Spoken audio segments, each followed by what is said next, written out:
Hello, hello, hello. Good evening, everyone. Welcome to the Nocturnal Nerdcast, Pop Culture in the Dark. I am your host, Eric. How is everyone doing? Hope you're having a great week so far. It is Thursday, February the 12th. I thought I'd start saying the date at the beginning of these videos, so it makes it easier for people when they're looking through. So some people are like, when did the video come out? YouTube does a good job of hiding that. So anyway, it is February the 12th, 2026. Let me pause the video over here.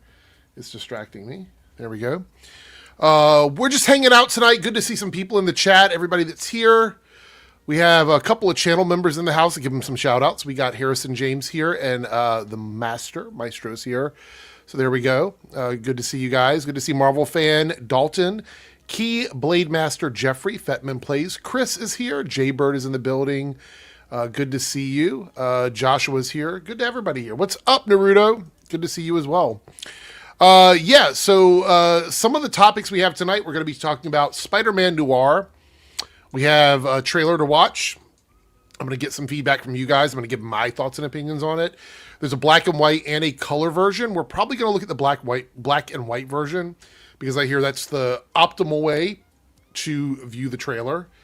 We're going to look at information about that. What else do we have? Let me check my notes over here. We're also going to talk about the John Wick game trailer. Actually, I have a bunch of game trailers to look at. I just bookmarked a bunch of them. So there's a handful of those to look at tonight. We're going to talk about the Discord drama, get some thoughts and opinions on that, and look at a really bad Tom Cruise, Brad Pitt AI video. That's all up for debate tonight. Let me check the Discord and see if anybody said they're not going to make it. No one said they're not going to make it, but that doesn't mean anything. You never know when people are going to be here and when they're not going to be here. So we'll see who shows up. Anyway, how is everyone doing? How is your week going? Everybody having fun this week? Anything happening? Our weather's been really nice. Today is the first cold day in a long time. It's been pretty good here. I think in the 50s and 60s every day, which I know that's not really super warm, but it's warm for what we've been dealing with. And then today, the temperature dropped, and so it felt colder today than it has when it was actually really cold because we didn't have the HVAC running. There was no heat running because it had been so nice outside. We just turned everything off and cracked open the windows. And then today it was like, oh no, wait. It's still not springtime yet.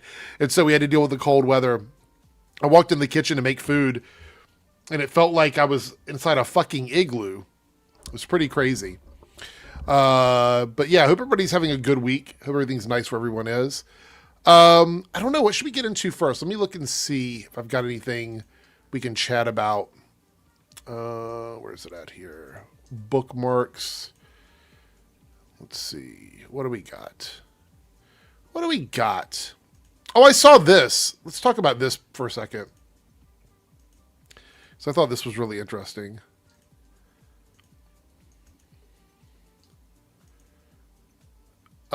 So new layout here. So, Supergirl is going to take over the Superman Day on April 18th ahead of the release of the new Supergirl film. Why is this so small? Hold on. Let me fix this. We're going to do it like this. Come on. Stretch out. There we go. Wait, it's in front of me? Come on, StreamYard. What's up, Ronan? What's up, man? What's happening? What do you mean? What's going on? Oh no, I just tuned in and I heard you yelling. I was like, wait, what happened? Oh no, I'm trying to adjust the screen here for this window to be larger. There we go. Okay. Yeah. No, I went in and made some changes, and the window was not cooperating with me, so I was just screaming about that. There we go. All right. So Ronan's in the building. What's going on, Ronan? How are you? I'm good, man. I'm only gonna be here for a few minutes because sadly I got a lot of stuff I got to work on back to back, and I'm just getting out of work. Okay. All right. Yeah, I noticed Ronan didn't get covered. I think StreamYard was fucking with me. It was like covering up my box here. I was like, what the fuck? But yeah, we got this news here that Supergirl will take over Superman Day on April 18th ahead of the release of the new Supergirl film. So I expect we'll get something on that day. What would you agree with that? That we're going to get some sort of a promo or artwork or something? What do you think? I agree. I feel it'd be weird if there wasn't anything. It'd be really weird if there's no like official trailer. Yeah, I'm looking forward to this one. By the way, apparently the Puppy Bowl did really good this year in terms of viewership. Oh, really? Yeah, that's what I heard. So I don't know, but yeah, I don't know if this trailer had anything to do with it or not. But I mean, again, like compared to like the actual Super Bowl, that people were very, from what, I've been hearing that people were very disappointed in it. I'm like, I wouldn't be surprised by that. And again, for this Supergirl Day now, like, please go out, go like have interviews said, hell, I would even do a live stream and taking questions about that to be like, all right, you really want to celebrate it beyond just dropping a trailer? Do that. I think. Well, that's fair. That's fair enough. Let's see. I had some other stuff over here. How long do you have? Like, you said you got a few minutes? Yeah, I got a few minutes. Okay. Let's see. Gonna go over here. I had a couple other things to talk about early before people started coming in. Let's see. How's the weather where you are, by the way? It's been really nice here. Today's the first cold day we've had in a while. It calmed down a bit right now. Right now it's like at room temperature, like maybe 78 degrees. So like it's pretty good. Okay. Apparently we had an interview over at Variety where Halle Berry talked about Storm and the upcoming Doomsday. Yeah, this is where listen. I love these movies as much as anybody, but like this is where I feel bad for when these actors and actresses work on any other projects. And that's all they get asked about mainly. Like she was there to promote, what was it, Crime 101 or whatever. Which comes out this week, by the way. I think it's out. Yes. Actually, it's out today, right? Didn't it come out? I believe today? so. Yeah. And that was initially the first thing they asked her. She's like, "Storm's not there." She's like, "I'm not even trying to be coy. Like Storm's not there." And I'm like, "Damn." Yeah. I don't know why. I feel like this would be a easy like slam dunk for them, but I don't know. I do, like you said, I know they get annoyed by having to answer these questions. You go into an interview, you're there to promote something else, and immediately they start asking you about Marvel movies. I think in this case, though, it shouldn't be unexpected because I do feel like Halle Berry being such a big celebrity, being such a big star, and being in the spotlight right now, that it's kind of weird that Marvel didn't have the foresight to go, should we include her, should we not include her? But if we're looking at the lineup of quote-unquote teams, if she is in the movie, she's not going to be a major character. Unless they're completely lying about... And they could be. They could be completely lying about all of that. I have no idea. Again, unless they're saving her for Secret Wars, which I hope, if that's the case, then you better damn well write something good for her in Secret Wars, because most of that cast is coming back in Doomsday. So it does feel a little bit odd. Like, why was she missed out of it? Yeah. She returns as Catwoman. Jaber. Listen. Like I said about Alicia Silverstone, Batgirl. If they did a proper script for those two actresses as those roles, I'd watch that because I could buy them in those roles personally. Just don't play basketball. Right. Yeah. Joshua says, speaking of Crime 101, I think it's cool that Chris Hemsworth was in the 100 Thieves building promoting it. Oh, that is pretty interesting. Jose said, I'm going to watch Spider-Noir in black and white first, then color. We might watch both versions tonight later on when we get there. I'm going to save that towards the end because that's the big one. Proceed with caution, bro, because that one has been a bitch and a half to even try to attempt to get on YouTube. Everybody's videos, for a lot of people, not everybody, but a lot of people's videos are getting blocked by Prime Video for some odd reason. Like after you upload it, it's blocked in all countries. Is that what's happening? Yeah, like initially, I was shocked that like I got copyrighted. I'm like, really? I'm like, okay, and then it instantly went into a block, and I'm like, what the fuck? I can't even let people like see what I'm feeling. And I tried 4 different versions or drafts, and they still haven't been able to like accept to go through. So I'm taking it back home. Besides the stuff I'm going to work on, I'm going to try to see if there's a way I can get my reaction up there somehow, where people could still see what I'm watching and see what I have to say about it. Yeah. Well, the only good thing is that if we do it here and it gets blocked, I'll just take it out and then people can at least hear what we have to say. That's probably what'll happen. Right. So we'll see. I will say I'm very sad that in 2026 we still can't happily promote stuff that we want to talk about because I guess not. Look, some places got the memo. There's some trailers that I look at I know are probably not going to get claimed unless it's for music. You know, Disney has been sort of relaxed on claiming trailers recently. I haven't had a lot of Disney trailers getting removed. Now, every once in a while it happens, but it's not normal for them to do that. But like Prime is a big one, Universal's a big one. Paramount will almost always go after my trailer reactions. They're ones that I can almost guarantee will get removed every single time. Warner Brothers is the one I always go like, come on, man. Like, you don't want me promoting the DC studios? I guess not. But like, even with Noir, I'll say this: there's no big, needle drop in it. But Right. I was like, why the fuck would you want to like block me covering a show that's in black and white, and it's about a character in the 40s? Why the fuck would you want me to? Would you block any coverage of that? And I was already like, again, within the first hour, I was ready to drop it, and just like, nope, block. I'm like, well, fuck me then. Yeah. I mean, the truth is there's a lot riding on this show being successful. I think it needs to be, if we're going to see more Spider-Man stuff on TV that's not in the main universe or whatever, this is going to be the blueprint for that. This is going to be the proof. Like, and we're also going to talk about the release schedule. I want to talk about that. It's really interesting. Yeah, that broke my heart. Yeah, that broke my heart. It's really interesting what they're doing. I'll give my thoughts on it later on when we get there, and it's not good. I'm not happy about it. Sadly, this is where I have to go. Okay. Yeah.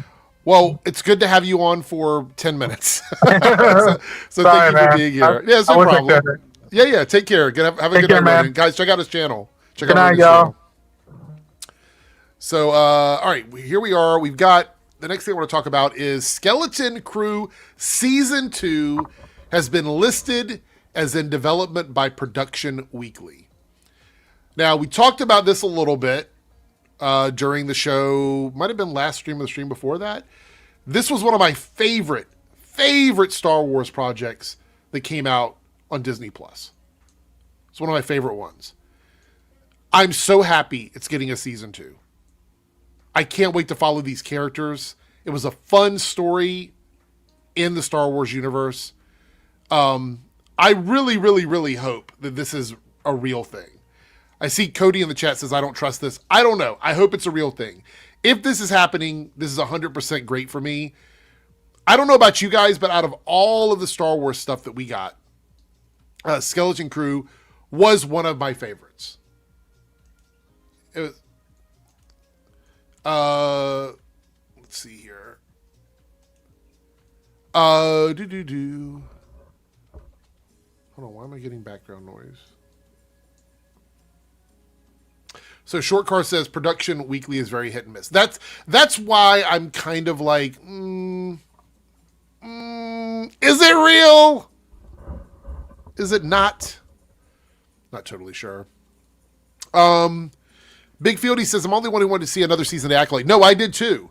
I will stand at the top of the hill and defend the Acolyte as a show. Not every episode, okay? I will not defend every episode, but I will defend the Acolyte as a show. When it comes to individual episodes, there's some that I didn't like and some that I did. I think the fight scenes in Acolyte is some of the best Star Wars fight scenes that we've had in a really long time. Yeah, so I want to talk about this. With StreamYard, when you monetize your YouTube videos through StreamYard, the only option it gives you is limited when it comes to monetization. That's the only option. So when you turn on monetization for your YouTube video, limited is the lowest amount you can give. So I do apologize. If you are not YouTube Premium until I can get it figured out, I am so sorry. I really am. I'm so sorry.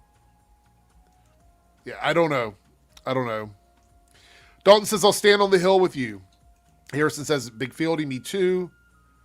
Harrison says, episode 5, Acolyte, made me feel like a kid again. Lone Wolf says, I pay YouTube Premium to avoid ads. Yeah, I know, and not everybody can afford it. I just know YouTube's been very aggressive with their ads recently, and there's really not a lot that individual creators can do about that. Big Fieldy says, facts, Eric, action was top-notch. JYCV says, I genuinely admire you for still defending the Acolyte despite low reception. The low reception, it depends on what you mean. Do you mean like low reception in terms of viewership that the show got? Like while it was on the air? Or do you mean like people giving it shit after it came out? Or both? Because I don't think it was a perfect series. Very few shows, I'll be honest with you, very few shows are perfect. Very few. So even if I defend something or I say that I like it or I liked elements of it or I thought it was really good at this or I thought it did XYZ perfectly, that doesn't mean the show is perfect. I loved Acolyte. I thought it was a lot of fun. I was excited to see where those characters were going to end up. I also really love Skeleton Crew. 2 very different shows. But both of them, I think, were very exciting, in my opinion. I mean, reviews and opinions from people. Okay, so yeah, I guys, love what you love. Okay, love what you love. If other people are giving you shit about it, who gives a fuck? They're not going to sit in the room with you when you're watching it. Half of these people that argue with me on social media, half of the fucking people that argue with me here on YouTube about this, I will never see them in real life. We're never going to be besties. We're never going to hang out. We're never going to be close to each other watching TV at the same time. So when I'm watching something, the only thing I give a shit about is whether I like it or I don't like it. That is it. I don't care what Rotten Tomatoes says. I don't care what Cinema Score says. I don't care what IMDb says. I don't care what XYZ person says. I don't care about any of those things. And you shouldn't either. None of you should care either, to be quite honest. Love what you love and fuck everyone else. All right. Quote to live by. All right, we got a super chat here from Naruto, a $5 super chat. Thank you, Naruto, for supporting the cause. We are 1 out of 5. By the way, the goal in both chats is 5. So 5 on Debunks, 5 on Reloaded, and we are 1 out of 5 in the Reloaded channel. So thank you guys for your continued support. I do appreciate it. Eric, did you see Gothix has announced she's running for office in Rhode Island as a Democrat? What? Is this a troll? Hold on. I gotta fact check you on this one. I feel like this is a troll.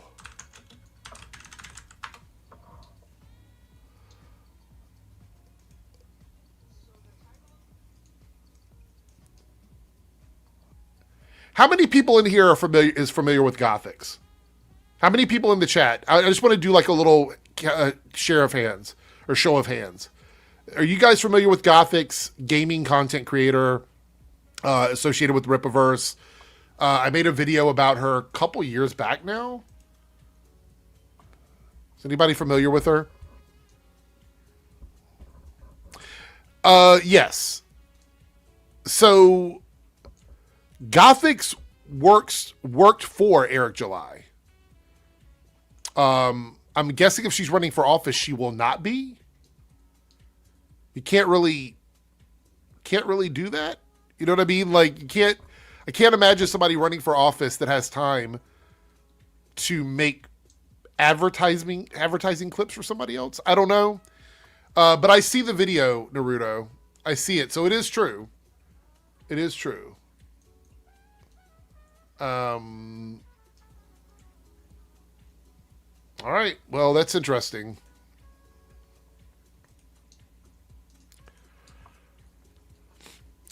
Yeah, I used to watch her before she started pushing religion super hard. Yeah. It's pretty wild stuff. Thank you for the super chat, Naruto. I'll actually look into that video later because that's kind of funny to me, actually. Anthony says, I don't think we're getting a season 2 of Skeleton Crew. You don't think so? I feel like Skeleton... Look, am I wrong? I know we talked about it when it was out. I don't feel like Skeleton Crew was highly hated. Correct? Am I misremembering?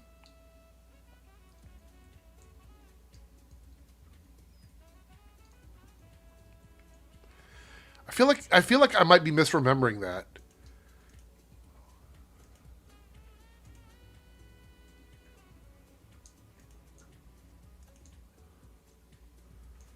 Let's see here. Let's watch some gaming trailers. I want to watch some gaming trailers. You guys want to watch some gaming trailers? I think that'll be fun.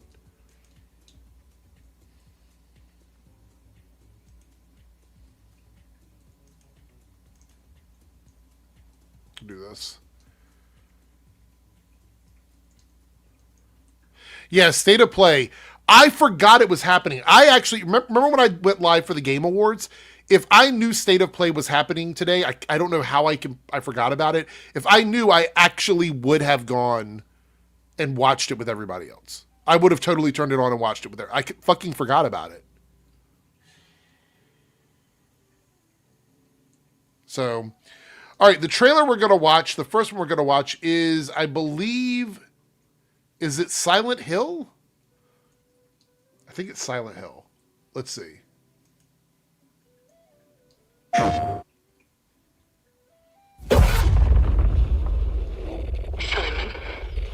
listen to me. You can't stay in this room forever. I can't stay in this room forever.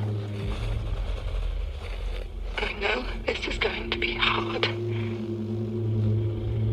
But you have to come back to me. Come back to me, Simon.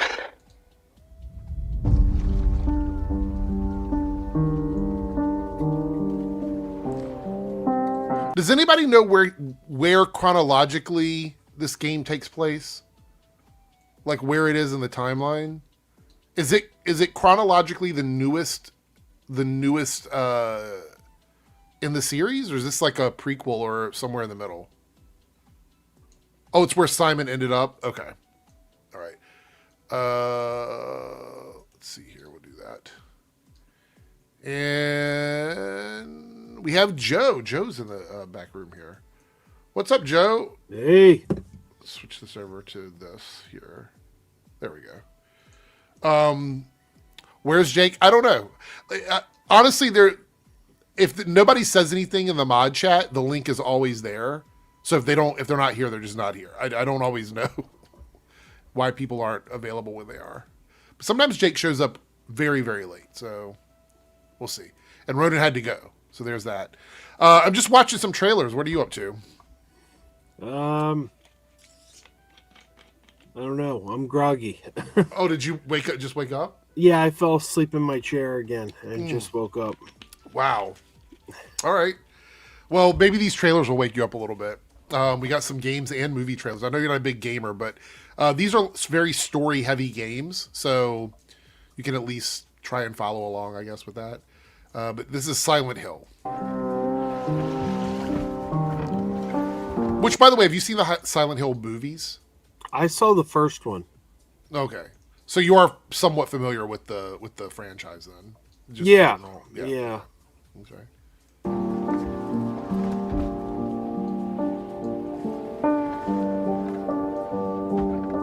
I woke up in the water again.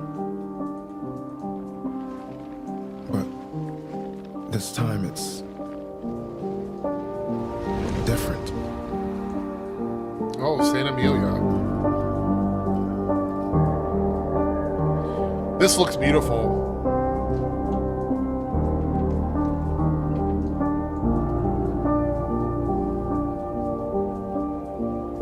I keep trying to fix what happened. But no matter what I do, You can't fix it.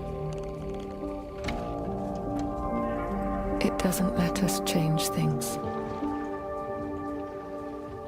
You did what you did. Oh.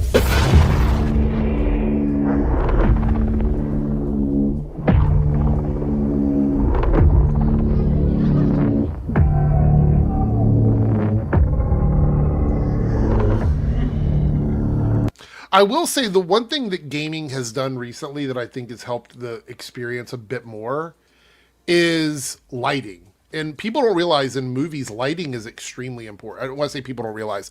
A lot of people don't realize how important lighting when it comes to movies and TV shows is. It can really make or break a scene that you're watching if the lighting doesn't work. And I think with technology and gaming that has gotten better over the years, the lighting elements really have added atmosphere to games. Because that's what lighting doesn't is it does that in movies and TV shows as well. So I don't know if you saw or not, completely off topic from this. But I tried again with the clips on StreamYards to see if I could get anything good from the last stream.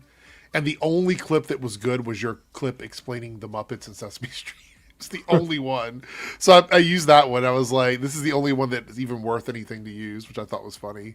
So that one's it's circulating now. It just went up on the channel right before we went live. Jake has arrived. They were just asking about you. Oh, how about that?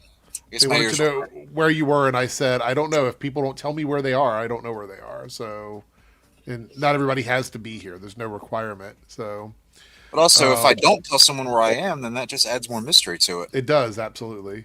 So we're watching some gaming trailers. I'm on the first one. It's almost done, but it's the Silent Hill trailer. Have you seen this one Silent already? Hill? Yeah. Yeah, I did. Okay, all right. Let's finish it up. Oh, jeez.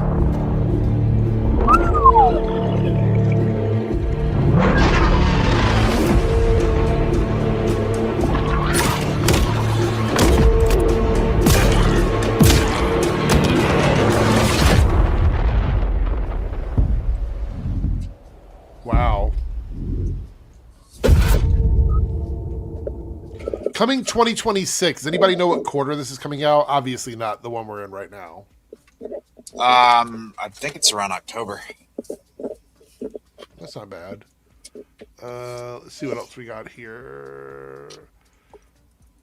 We got God of War: Sons of Sparta, which actually came out today, baby. I think, right? Yep, Did it come out today? Yep. All right. Now, Joe, you have not played any of the God of War games, right? No. Are you going to watch the show when it comes out? Maybe. I don't know. It's I gotta see a trailer or something. Okay. You know. I always say, like, it doesn't matter. You know, none of these things. It doesn't matter if you're a gamer or if you know the games. You got to sell it. You know, it's right. like show me what you got. Okay. Well, let's check this one out.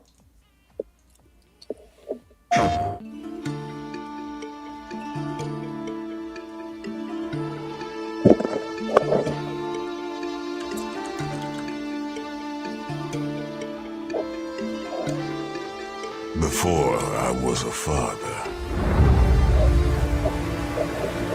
Before I was a god. What is that noise? Was a Spartan. Is that in the trailer? There was a weird noise. Did you hear that, Joe? I heard something. Yeah, I don't know what that was. Hold on. We got a trailer for Marvel Tolkien Fighting Souls, right? Yep, sure did. We'll look at that one next. Yep. All right, let's try this again.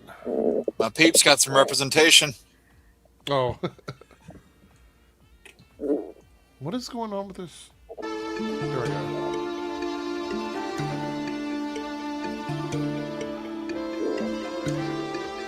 Before I was a father. Before I was a god. I was a Spartan.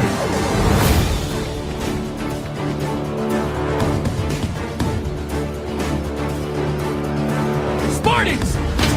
Our duty is to Sparta. Fear is a reaction. Courage is a decision. your attack! Don't relent! Never on our backs! Never left behind! Always united! Oh, wow.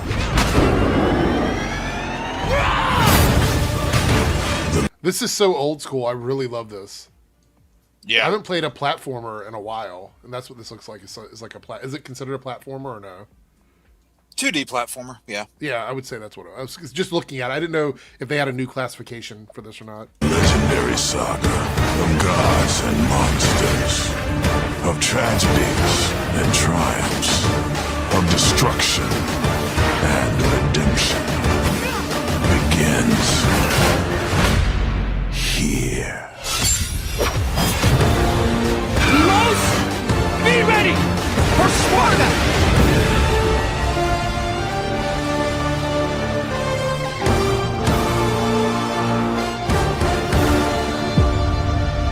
All right. That's Something I pretty could good. definitely see myself getting in the future. All right. I A love the God of War games. Couple And more, and then we got movie trailers to watch. So. Speaking of God of War, they announced remakes for the original trilogy, too. Oh, really? Yeah. Oh, I did see that. You're right. Yeah. I do remember Yep. seeing that.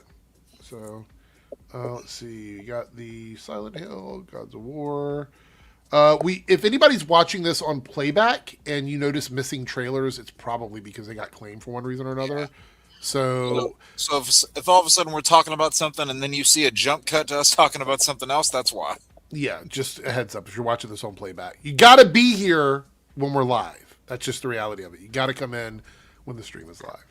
All right, here is the Marvel Token Fighting Souls game. Let's do this one. Ooh, Shiar Homeworld? Oh my Yep. god. You know whose silhouette that is. Yep.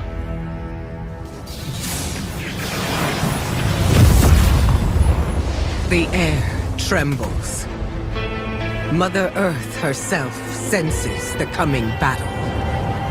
The world may hate us, we still have to save it. A true team is unbreakable! You cannot stand against the storm. Oh Feel my the god. power of Mother Earth. Let me at them, Storm. Magic! Yep. Limbo is waiting, and I'm starving for your soul! Time to end this! I've got this one. Glory! I'll show you Deep how the Blue. X-Men get it done. You're cooked, bub.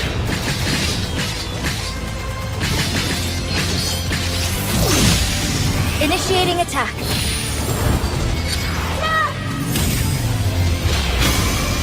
I am all that remains of Shi'ar technology. Oh, cool. Prepare to be disassembled.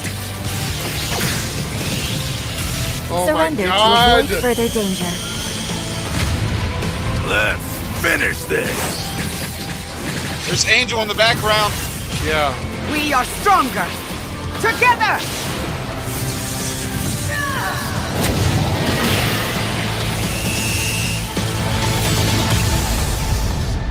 God, I can't wait.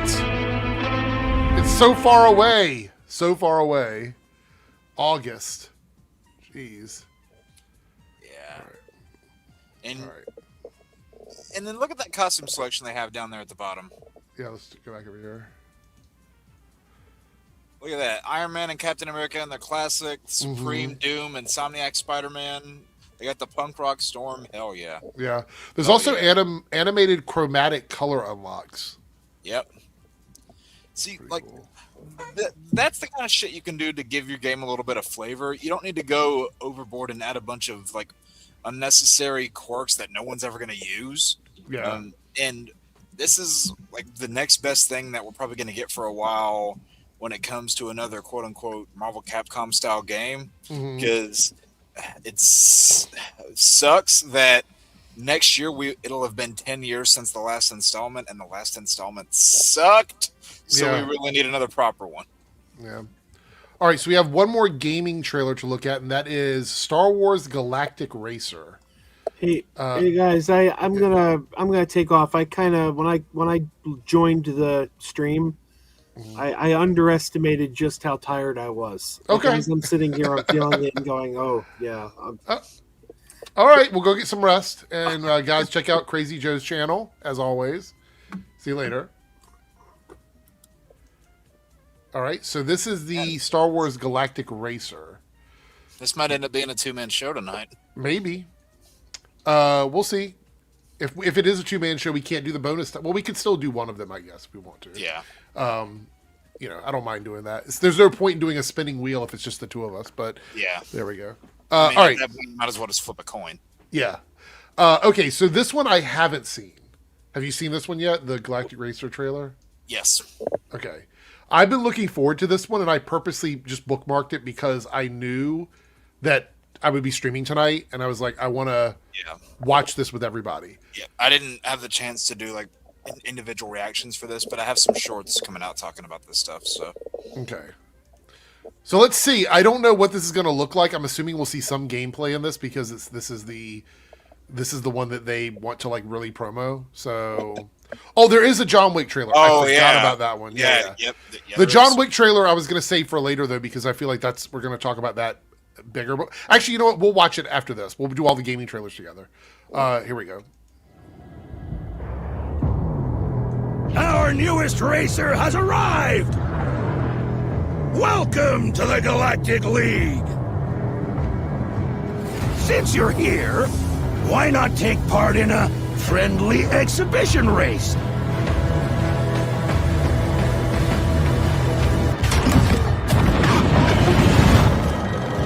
F-Zero who?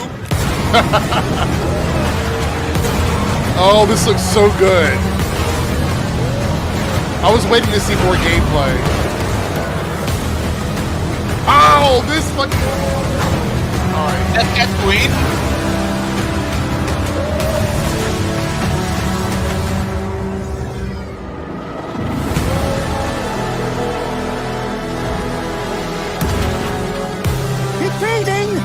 Impeding! If they weren't holding me back right now, I'd have you frozen in carbonite!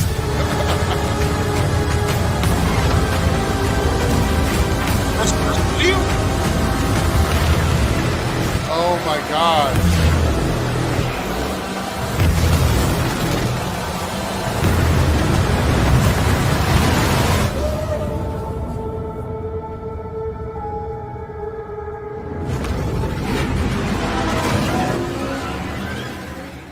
Are you going to be able to build your own racer? I don't know. Or is it like preset? Maybe both. Like you might have the option to do one or the other. When I saw the trailer, I didn't realize that it looked like some of those pods were in first person. Yeah. A little bit. I did not notice that before. Yeah. I think also if it doesn't let you build, you might be able to customize. Like you pick a base racer and then you can do things with it over time. I just hope they don't kill it with the over customization. I hope they don't kill it with a lot of like pay to win stuff. Oh, dude, microtransactions will destroy this game if they're flooded in. Yeah. I hope they don't, because all those microtransactions, all those over customizations, that's what killed a game like Injustice 2 for me. So I don't want that to happen again. All right, where is I bookmarked the John Wick trailer as well?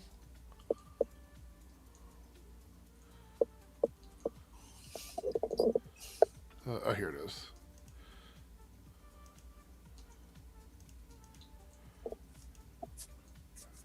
Mix of gameplay and cinematics. Some camera angles adjusted for trailer use. All right.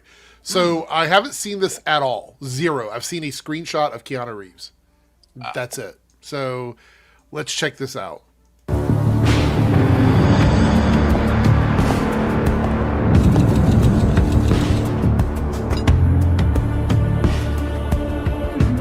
A man with your skill set must be able to move unconstrained, unrestricted.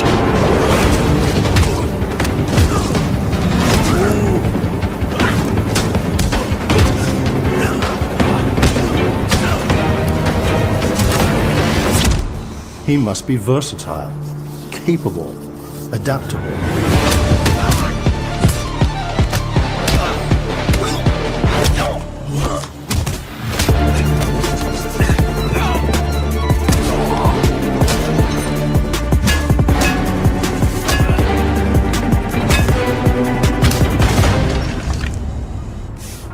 He must be grounded, stable, constant.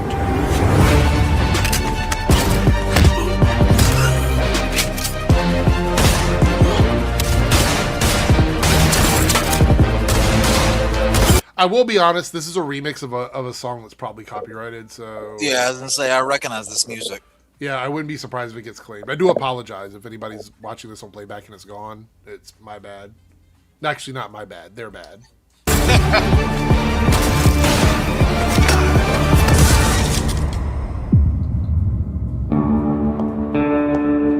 believe you are ready, sir.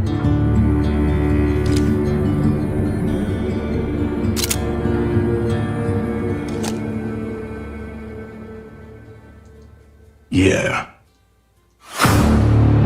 All right.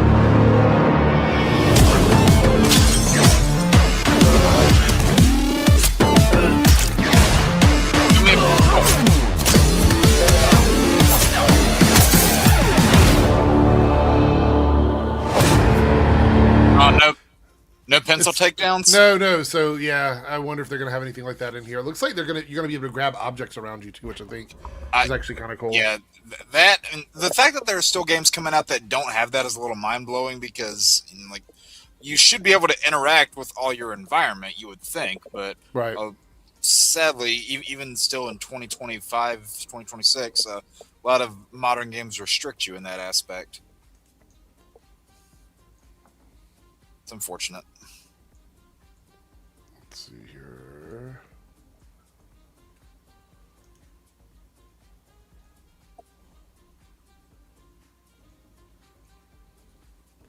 All right, so I want to use. Let me find this on.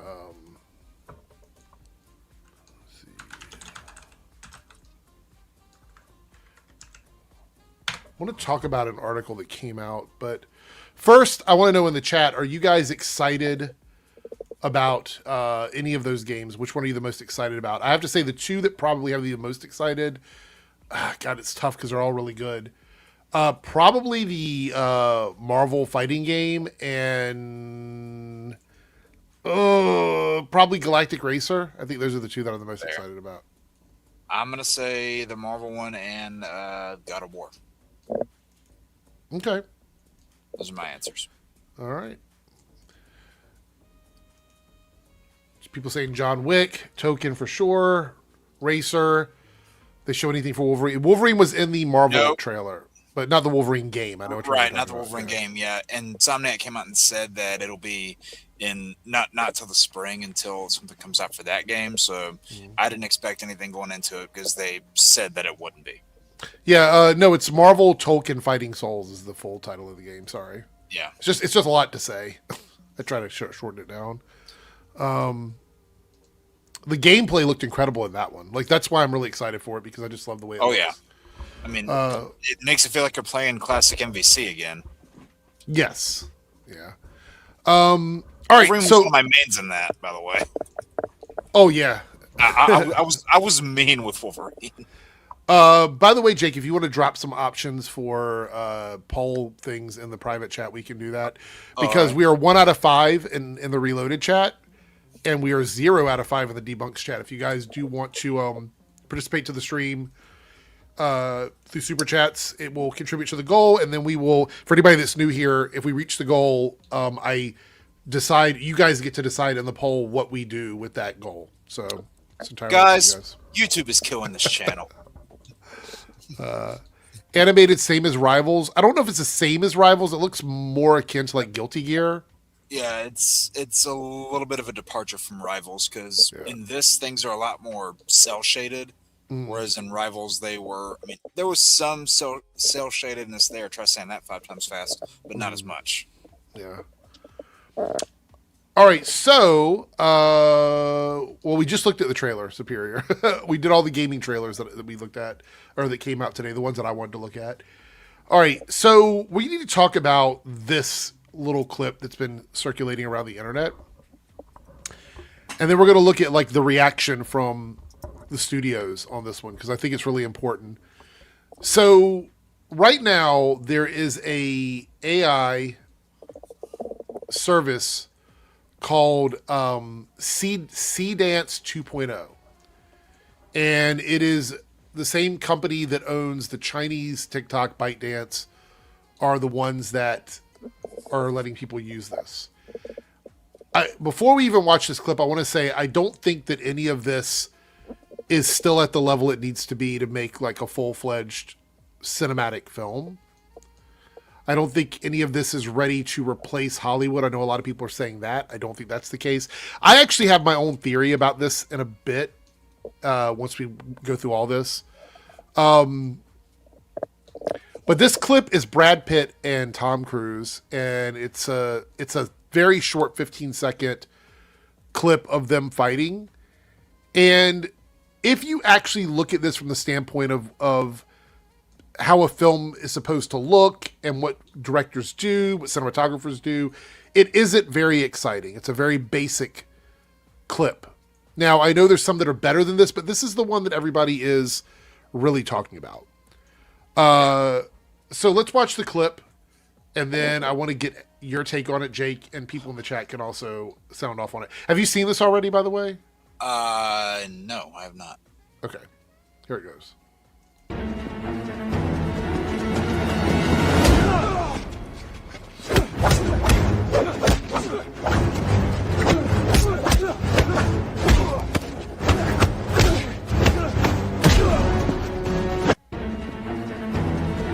All right, that's the action part of the clip. But there is more to it. I'm going to try and find the longer version. Oh, that's a bad freeze frame. Oh, you see his hand? That is a bad freeze frame. Yeah. It's just punch, punch, punch, block, slap, punch, punch, punch, block, slap. That's all it is. Also, their expressions are non-changing throughout the entire thing. Yeah. See if I find the one. That's one of the easiest ways you can identify AI whenever it's people. Look at their body patterns, like look at what their face and their hands are doing. That sounds wrong when you say it like that, but you just notice things and you can pretty quickly tell whether it's AI or not. Yeah. So here's a different one. I guess similar to the one we just watched here. But this one's got audio in it. It's got dialogue in it. So here we go. No. Yeah. You killed Jeffrey Epstein, you animal! He was a good man! He knew too much about our Russia operations. He had to die, and now you die too. Yeah. So there we go. I'm not laughing because that's good. No. I think people need to understand this is. I want to reiterate. We talk about objective and subjective stuff. Yeah, subjectively you can be like, I don't care if it's good or bad. I'm going to watch the slop anyway. But objectively, this is not good. There's a lot of issues with this. Clearly AI doesn't know how to map things perfectly. We see that in here. It's going to get better as it has continued to get better.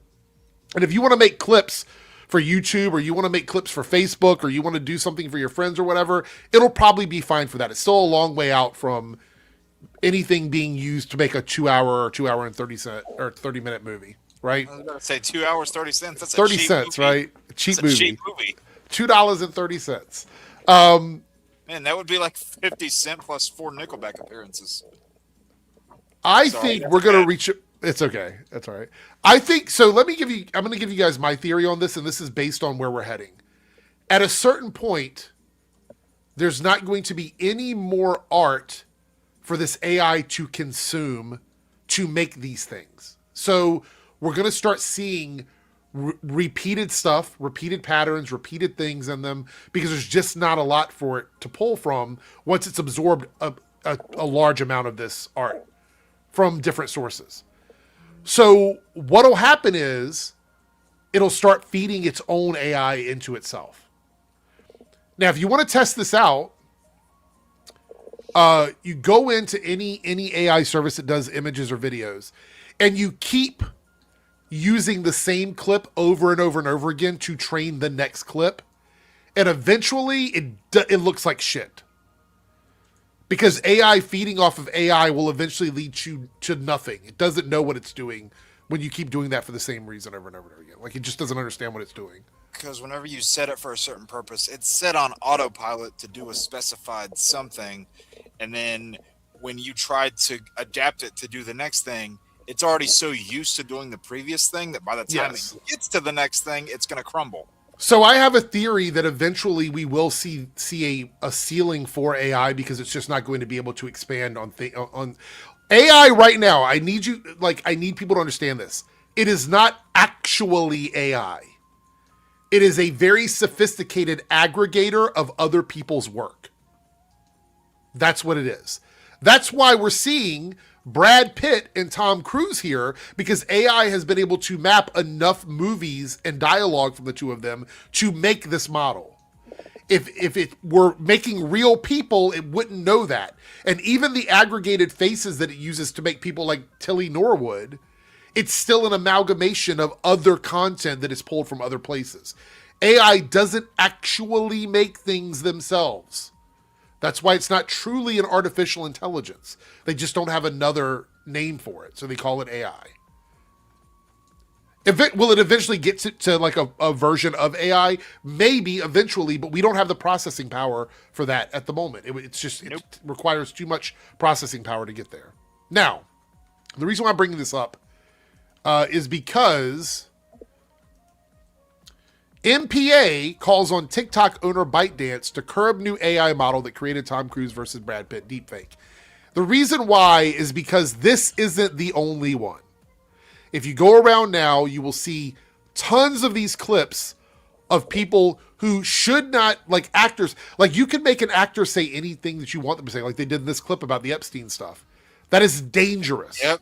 And there's also another very dangerous pool that too many people have not considered. You know what I'm getting at? Yeah, no. I know exactly what you're talking about. Yes, if anybody knows martial arts movies, this is garbage. You're absolutely right. It is, and I keep telling people that the punch slap stuff was just garbage. It wasn't good. As somebody who actually took martial arts in their teen years and early 20s, that was shit. Yes. Could it be better? Yeah. Obviously, they could do something to make it better. They could train it more. Eventually, though, it will run out of things to be trained on. It just will.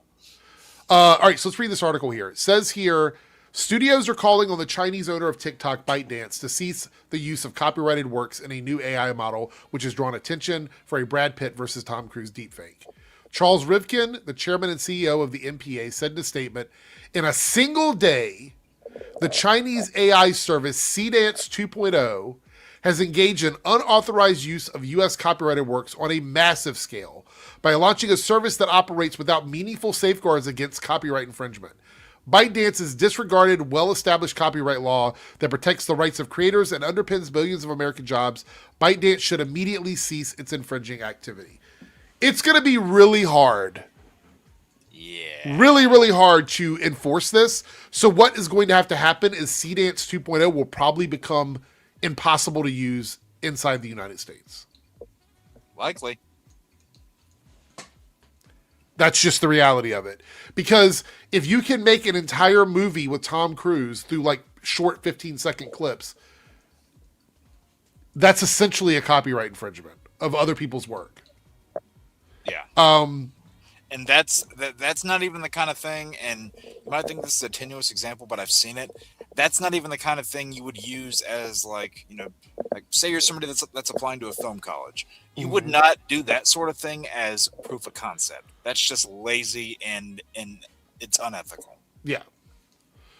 Goes on here to say, as reported by Deadline's Jake Cantor, Cdance 2.0 users are prompting the Chinese AI tool to create videos that appear to be repurposing with startling accuracy copyrighted materials from studios including Disney, Warner Brothers, Discovery, and Paramount. In addition to the Cruise versus Pitt fight, the model has produced remixes of Avengers Endgames and a Friends scene in which Rachel and Joey are played by otters. What the hell? All right. Says a ByteDance spokesperson did not immediately return for a request to comment. TikTok's U.S. operators were spun off into a separate joint venture last month after Congress passed a law requiring a ByteDance divestiture. In October, studios sounded the alarm for OpenAI, introduced Sora 2, a service that allowed users to generate works featuring copyrighted characters.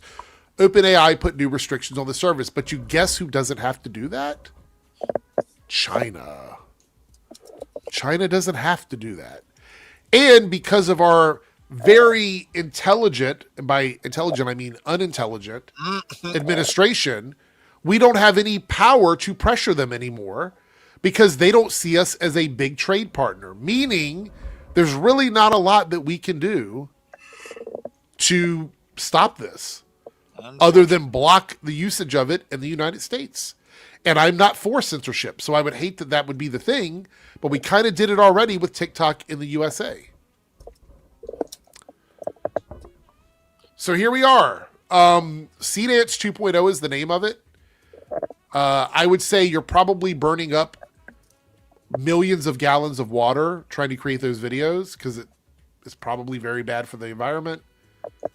But yeah, there we are. We got some super chats here. Let's see what we got.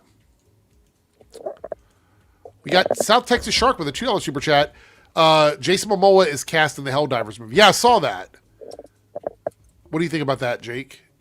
I think Jason Momoa and Jack Black are competing over who's going to be in the most video game movies. Yeah, that's true. I didn't think about that. I mean, interesting. I mean, I like Helldivers as a game, fun enough. I might see the movie. I don't know. Is Jason Momoa playing a guy on a motorcycle with a cigar? Or Trident? Yeah.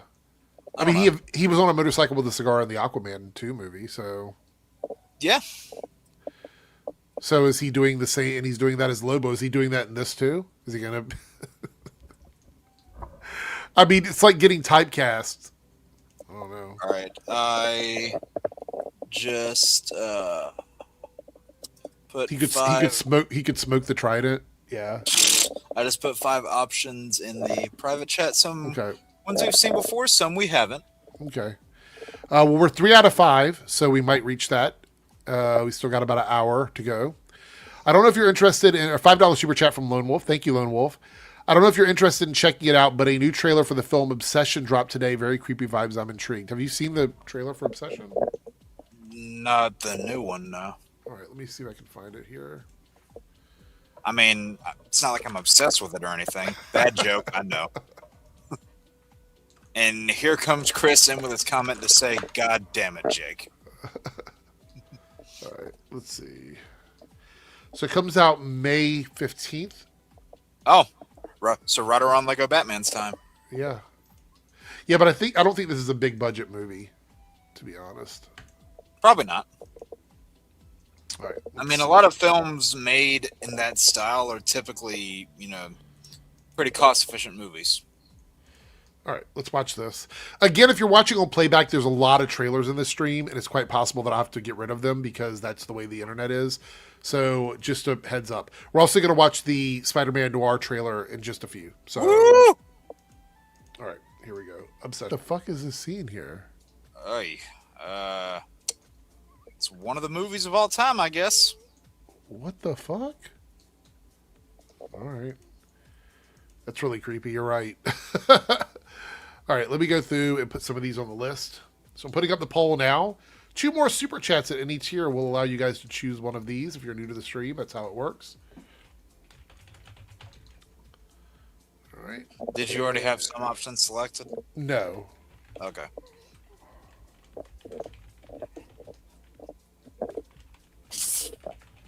God, this week has been busy. All right.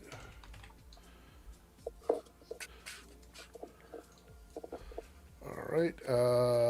Best video game characters. That's a good one.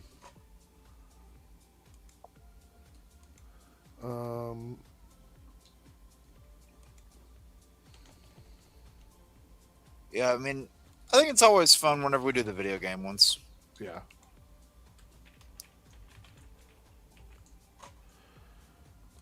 All right. 2000s movies. All right. Yeah, because I looked back on other decades we hadn't done that one yet. All right. And I thought that last one might be a unique one. Yeah. That's a lot to write. I don't know if it'll fit or not. I don't know if there's a way to shorten that sentence. No.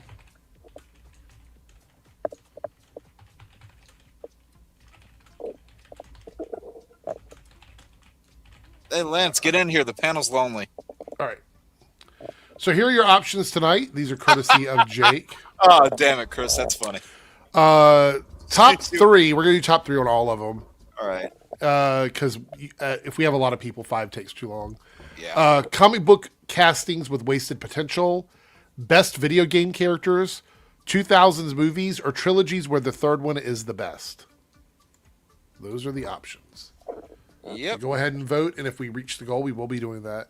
You see what Chris put in chat? My stuff isn't hooked up yet. Use your damn phone. What are you talking about, man?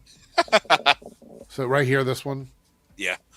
That made me laugh. Good one, Chris. Good one. All right. Well, let's see what we got here. I've got a few other things. Let me check my notes. We did AI, John Wick trailer. Oh, the Discord verification drama. Oh, fucking hell. Yeah, so let me tell you guys what's going on. Starting in March 2026, Discord is rolling out a global update that fundamentally changes how your account works. Every account on Discord, every account, will be treated as a teen account by default. You heard about this, right, Jake? Why do you think I read the sigh before you said that? Yeah. Okay, so what this means is, unless you prove you're an adult, you will not be allowed to enter any servers that are age restricted. Now, I don't have a problem with age restricting servers. Agreed. I don't have an issue with that. Some are designed for 18 and over content. Right. Right. I just think, let me explain. We'll talk through this first, and then I'll explain what I think the issue is. Unblurring sensitive content, speaking on stage channels, receiving DMs from people you don't know. They will go into a hidden message request folder, which doesn't really mean much if you can still access it. Right. Discord is now facing heavy pressure from new laws like the UK's Online Safety Act and similar regulations in Australia and the US. So the sad thing, and I think I even saw someone bring it up out of the corner of my eye, that's what Skype eventually turned into. Yes. So they look to be heading down the same path. Yeah. The issue I have is I don't think that their solution makes a lot of sense. No. Right? So the way they could do this is they could change the way the UI works and the way the site works without an invasion of privacy. They'd have to do a few things, but they could do it. They could definitely make it work. It's actually quite simple. I know there's been a lot of people offering solutions, but let me explain to you why this is a problem. Because the restrictions aren't necessarily a problem, right? Like I think kids not being able to go into restricted servers makes total sense to me. Not being able to get DMs from people they don't know makes sense to me. Like those things make sense. I think those are fine. But to unlock, this is the problem. To unlock the adult version of Discord, you have to prove your age. This is where the Face ID controversy comes in. These are the 3 ways that they're going to allow you to use Discord outside of the teen restrictions. So an AI age interface within the Discord system, which is going to, again, AI, here we are. It'll analyze your account history, your patterns, and high-level signals to guess if you're an adult. We've had this issue with YouTube already. It's been a complete fucking dumpster fire. If the AI is highly confident you're an adult, you might not have to do anything. Highly confident. Right. And how do you challenge that? That's the question. How do you challenge that? Right. It's not something you can just easily dispute. Yeah. Unless you can, and there's just a feature I don't know. Well, they might have to because let me put it this way. Discord is going to suffer a lot because of this. And it's not just me. It's pretty much because I don't pay for Nitro. Right? Nitro is their paid service. Like you pay a little extra to get some perks. People are canceling Nitro because they're not going to fucking do this. Well, Nitro's got like multiple layers to it. Like it says, like when you say you try to send like a document or something that's too big, and they say, "Hey, get Nitro for it." You get Nitro, but then they go, "Oh no, get this other version of Nitro that's just going to make you pay more." It's like it's predatory. It's predatory. Yeah, it's got its own fucking tier list. So the next way you can do it is a government ID upload, which do not upload your government ID to Discord. They've already had issues with leaks and hacks and all kinds of stuff. Yep. Do not do this. I cannot stress this enough. This is the big issue. You do not want your government ID anywhere floating around on the internet for any reason whatsoever. I'm not a tinfoil hat person, but this is one where I'm like, the AI thing is already a nightmare, but your government ID, if that leaks to the dark web, if it gets out there, like you're fucked. You could be doxxed at any point in time. But this only kicks in if the very predatory FAE doesn't work, which is a facial age estimation. If the AI is unsure, it will ask you for a video selfie. And Discord claims this is device only. Like it only works, like if you use your phone, it only goes through that phone. That's what they say. And you know what that means? That means that those things have your face and your likeliness on file now. Yes. Yeah. Meaning your face scan stays on your phone or PC and is never sent to their servers. I don't believe that. Yeah. It just sends a yes, they look 18 plus signal back to Discord. That's what they say. That's also not good. Now here's the thing: there was a breach in 2025. Okay. Plus, some bozo at Discord and who runs the servers could do whatever they want with that image. Yes. So a third-party customer support vendor was compromised by a hacking group. Hackers stole data from millions of support tickets. Most notably, pay attention here, they accessed images of government IDs, including passports and driver's license, that people had previously submitted to appeal age bans. So literally the thing that they're asking you to do has already been compromised on their servers. Yep. This just happened. Not even 6 months ago, really, at this point. Discord has promised those IDs were deleted after use, which the breach proved thousands of them were still sitting on their servers.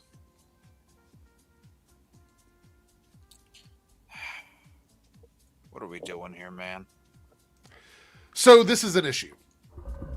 No shit. Cody here, a channel member for 73 months. Thank you, Cody. They've actually switched to Peter Thiel's service persona. Another reason. That is the last person that you want to have access to your information. Speaking of being on file. So Sorry. yes, Sorry. exactly. A certain set of files, right? Yeah, I'm already worried about, like, okay, so let me back up a little bit. The sites we use like YouTube or Facebook or Twitter or Reddit, they already understand your ad preferences because that's something they track. So they already know your ad preferences. They already know what you're shopping for. They already know what you order online. These are things they already know. There's no getting around that. It's a done deal. That's already been compromised. If your likeness and your ID gets uploaded to these servers, they can be hacked. Easily. So the issue here is by pretending to care whether or not 18-year-olds get access to stuff on their servers, which, by the way, they don't. Spoiler alert, they don't, because they've allowed underage people to do shit on their servers already they shouldn't be doing. So spoiler alert, they don't. They're only doing this because they're getting pressured by governments to do it. So they don't even really give a shit. They're doing what they have to do to get around government regulations. I predict, this is my prediction on this, that if they do not find a better way to do this, they will go into irrelevancy and nobody will use it anymore. Just like what you were saying, there was a service that everybody used a decade ago called Skype. Yep. And now nobody uses Skype. I used it for a long ass time. So if Skype can go away, so can Discord. It's not nearly as big as Skype was at its largest time. So absolutely not. Cody here, the $5 super chat says, Indy Navarrete got cast in a roller coaster horror movie yesterday, and I'm seated for it. Really? Oh, nice. Yeah, she's been getting a handful of roles lately. You know, a lot of those CW people just disappear. They just go on the circuit for doing, conventions and stuff like that. And So- then some of them disappear for other reasons. What's the name of the movie? Does anybody know what the name of it is? If there's a trailer, I'll definitely watch the trailer. I can probably find it right quick. So, yeah, the Discord link is right at the top of the chat, by the way. Jake has been on fire. You've been banning the fuck out of those trolls. You were on it. Every time, by the time I get to it, Jake is like, already did it. Already took care of it. Fuck around, find out. Wait. She's in the Obsession movie? Yeah, I think she's opposite the did you not notice that was her in the movie? I guess in the moment I didn't. Hold on, I'll share it here. Here's a picture of her in the trailer. Oh, okay. Yeah. All right, yeah, that makes sense. I noticed it right away, but I actually thought that's why Lone Wolf suggested it was because What was that? she was in it. Roller coaster. Okay, roller coaster horror movie. I can work from here, but yeah, no. Every time I see that shit, just because I know what can happen to a server if that stuff's there too long, so I just get rid of it as soon as I see it. The roller coaster one is wow, this is original. In Vertigo. That's the title. In Vertigo. Okay. Yeah. By the way, because people asked for it, there is a politics channel on the server now. I know a lot of people are asking for it. It's in discussions in chat. So if you've been having political debates in general chat, you can now move it over to that's the political okay. one. I just looked at the chat. That's why you brought up me being on fire, because of what Chris brought up in chat. I was like, why did that get brought up? And then I looked over. I was like, there's no trailer, just an announcement. Well, I want to watch the trailer right away. Yeah. So give it to me as soon as possible. Dalton, she was Sarah on Superman and Lois. Yeah. All right, so I guess we should get to the big one, right? The Spider-Man Noir trailer. I feel like we should go ahead and watch it. All right, so this will definitely get removed. Ronan was here earlier, and he said that they're already blocking these. So if you're not here right now with us... I'm just doing a short talking about it because I didn't want to risk it getting brought down again. Yeah. So this may be gone from the stream, but we will watch the whole trailer, and then we'll talk about it. All right? Let me find the trailer. I had it here bookmarked. Here it is. All right. I have thoughts on the way it's being released, and we'll talk about all of that when we get to it. We're going to watch the black and white one because I think that's the way to watch it. So here we go. This is going. I'm going to warn everyone, if you're watching this on playback, this will 100% be removed. So pause this. Go watch the trailer if you have it, and then come back to hear our thoughts on it, because I have a lot to say. So, here we go. Oh, my God. I'm more excited for this than I am Brand New Day. Oh, my God. Okay. They were totally, and you cannot tell me different. For anybody who's seen Maltese Falcon, they were so inspired by that. Like, he was the Sam Spade in that scene. I am so glad that I was wrong about this, because I was really worried. I'm like, everything we saw on the set, I was like, this is just going to be, a really, really boring take on, this character. I am so glad that I was fucking wrong about it. I was confident, and as soon as we saw those set photos, I knew I'd love it. This looks so fucking delicious. Like, I'm ready to order seconds and thirds. I am so excited for this. Yeah. What do they say in Lord of the Rings? I would like second breakfast, please. This looks so different. I didn't know how much I needed this show until we got this trailer. Now I'm all in. Now I'm 100% in on this. I just fucking... Wait, did that say all episodes drop on May 27th? Okay. Yes, this is the controversy. Let's talk about this. Damn it. So they've decided that they're just going to binge it. Why? So we get one episode on May 25th.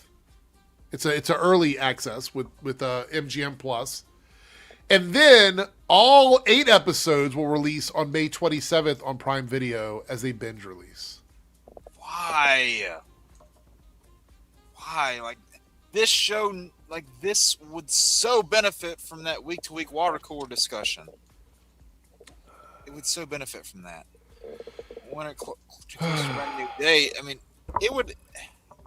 I don't think that... They could use it as advertisement for Brand New Day, though. Yeah. I mean, hell, look at what they did to... It's a Sony thing. They could cross-promote.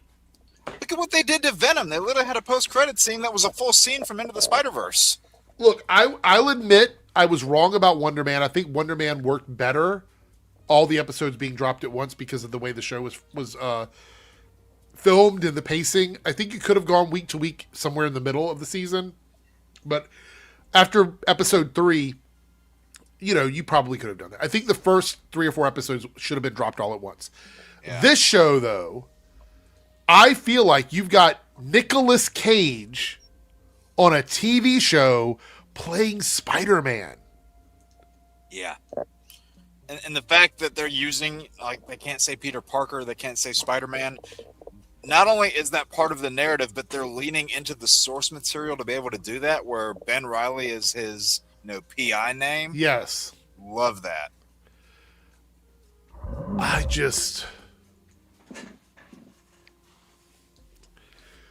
As a consumer, I'm good with this. Like, I can watch the whole thing in a couple of days, but we're talking about like the health of the series and whether or not we'll get anything more from this.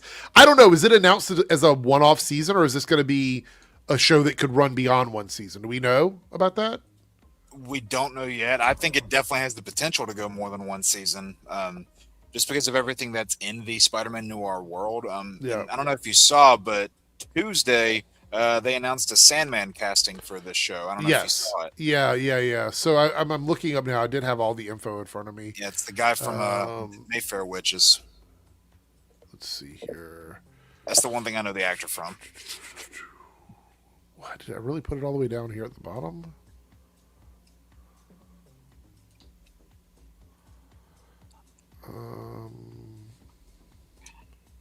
Jeez, I'm scrolling. How much stuff did I bookmark today?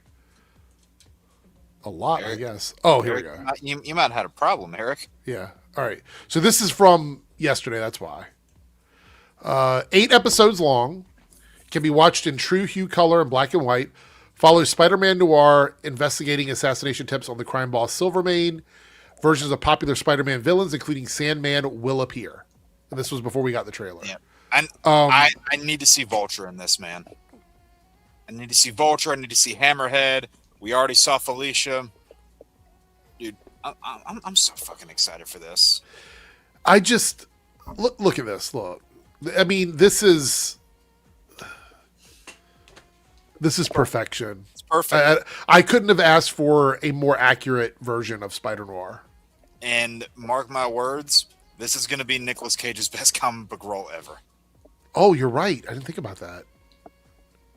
Yeah. Somebody in the chat did bring up the fact they weren't sure if this was going to connect with the Spider-Verse movies. I'll be completely honest. It doesn't have to. You're right. It doesn't. But I'm wondering if they will to try and build some synergy with that universe. Maybe. Think about this though. This is the crazy part. So we went through 4 different Spider-Verse Sonyverse movies that just didn't really work. There was more than 4, wasn't there? Well, no. I mean, like, we had the Venom franchise where I don't think every one of those movies worked. We had Morbius. We had Madam Web. We had Craven. Craven. What was the other one? Is there another one? I think that's it, right? Because they canceled all the other ones. Oh yeah, I just have kind of a bad taste in my mouth when it comes to the Venom movies. Yeah, I think the Venom. I'm counting the Venom movies as one thing. So it's like Venom, Morbius, Rhino, and Craven, and Madam Web. Those are the 4. Yeah. So we had all of those, and none of those got me excited. The first Venom movie I was excited to see. I will put it that way, but I didn't really care too much about the second and third ones. The Carnage introduction was kind of cool. But outside of that, I wasn't super excited. You want a hot take? What's that? Topher Grace was a better Venom than Tom Hardy. Well, I will say, outside of the Marvel Spider-Man stuff and the Spider-Verse cartoons, this is the first thing where I'm like, I am ready for this fucking show. Oh, yeah. I am ready for this. Chat, on a scale of 1 to 10, how hype are you for Spider-Noir series? I'm just curious. Like, give a number 1 to 10. Where you're at? Where are you guys at? What are you feeling in the chat about this one? I gotta give my answer. Fucking 10. 10 for me. I'm ready for this. Remember when I was ranking my most anticipated stuff of the year? This wasn't even really in my top and I five. told you that now you it's lost jumped your up to the top. Like, it's up at the top of my fucking list. Yeah, I told you that you lost your mind. Yeah. Well, we hadn't really seen much yet. Like, we'd only seen pictures. I needed a trailer. And so we got this, and now I'm definitely up there. Dalton says 5 out of 10. Ooh. I see some 7s, some 10s, some 9s, 8s, but a 5 out. Dalton, do you want to explain yourself? Why are you feeling? Why is it a 5 out of 10? For real? Calling Dalton up to the stand. For real? I'm just curious. Oh, look, Jaybird says 6 or 7 week. Okay, fair enough. He's not everybody's favorite character, so I understand that. So this would be an easy costume to make. I suspect that after the show airs this year, this Halloween, we're going to see a ton of Spider-Noir characters on Halloween. I'm also wondering if, I know that's the typical, Spider-Noir look, but I wonder if they were influenced by Darkman in any way. Huh. I mean, just look at it and tell me you can't see a little bit of Darkman in it. Short Car says 3 out of 10.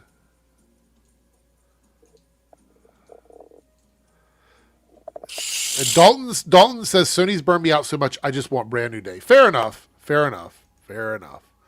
Superior says his eyes even light up. Yeah, I know. So fucking Before I'll cool. say it again, I'm anticipating this more than I am Brand New Day, cool. and I'm really looking forward to Brand New Day. Shout out, we have hit the goal in the Reloaded chat, and we are 1 out of 5 in the Debunks chat with 30 minutes? No, we got an hour left. Okay, got an hour. So yeah, I'm messaged Darren. I don't know if he's coming by tonight. Yeah, I haven't talked to Darren in a minute, and people have been asking about him. I really don't have any information. I just know that he was sick, and then I haven't seen him since he, I guess, started doing his videos again. So I'm not sure. Maybe his schedule just isn't working. Yeah, work's been kind of getting in the way. Lone Wolf with the $2 super chat. Bro is aura farming in the lightning. Yeah. Some of that verbiage makes me twitch a little bit. But... that's what I'm talking about. Lone Wolf with the $5 super chat here says, in the trailer, a small glimpse of Electro apparently heard in Boba's trailer breakdown video. You watching the color one too? We can watch the color one, but I did see Electro's hand. It's in the trailer. And for anybody who does not know, when you look at the Noir universe, the reason why I brought up a character like Vulture earlier, and I even brought this up on Party Nation the other day. So Vulture was actually the one in this universe to kill Ben Parker. So yeah, he killed Spider-Man's uncle and set him on that path. All right, so here we go. Let's look at this tweet here from Marvel Updates. We might not have to watch the trailer to see them. So first look at Sandman, Vulture, Molten Man, and Electro. So this is, I'm assuming this is Sandman. Is this the right casting? Yep. Molten Man here.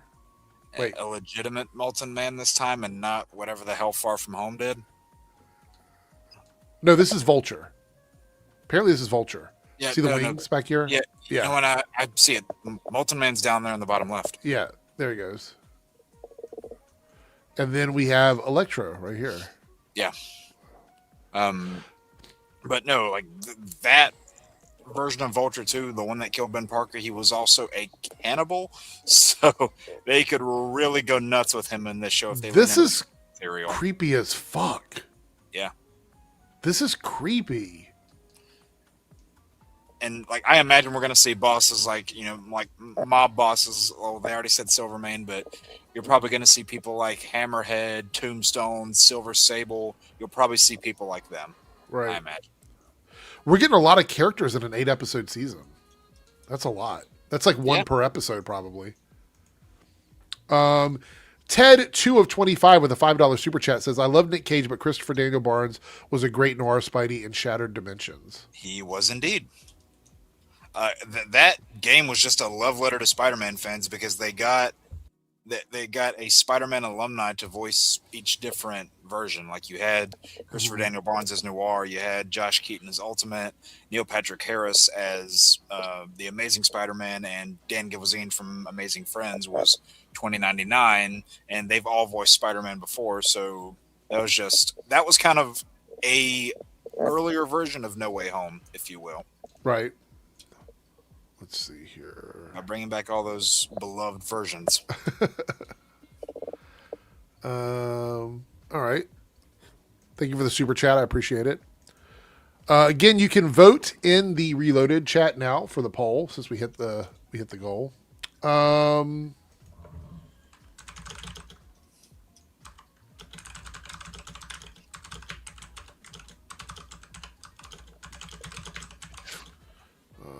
Just checking something. Is there? I was gonna say, how are we on the goal? Oh, we hit the goal in the Reloaded chat. Oh, already. nice. Okay. Sorry, it was cutting out a little bit of my headphones.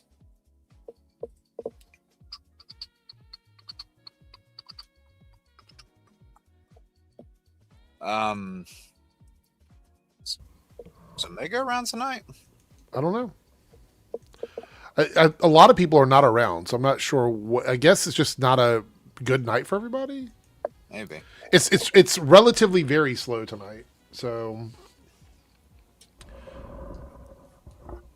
it's Spider-Man Vulture. What? In this picture here. Spider-Man Vulture. What do you mean Vulture? No, not Vulture. It says, is that Vulture or Man Spider?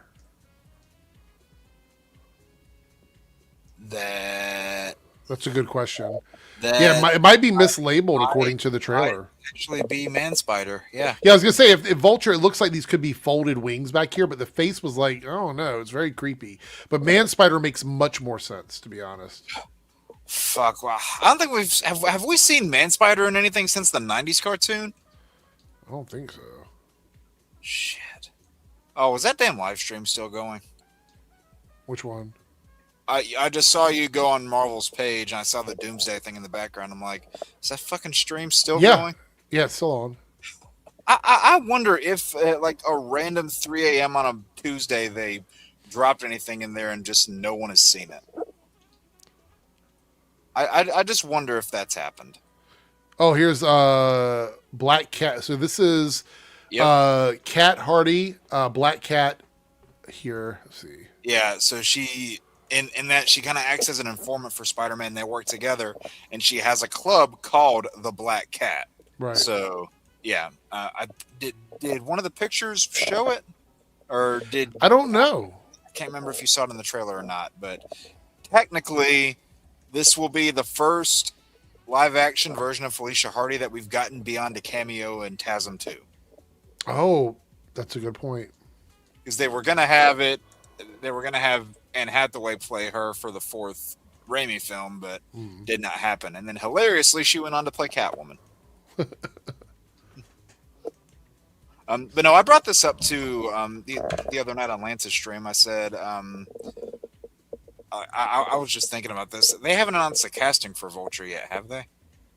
I don't think so. So how funny would it be if, because all the way back in the day when Spider-Man 3 was being made, they were going to have, they were originally going to have Ben Kingsley play the Vulture. And with the amount of Marvel roles he's played recently, how funny would it be if he came back and played a version of Vulture, finally? 20 years later. I think it'd be pretty cool if they did that. But then again, maybe I'm on an island with that one. I don't know.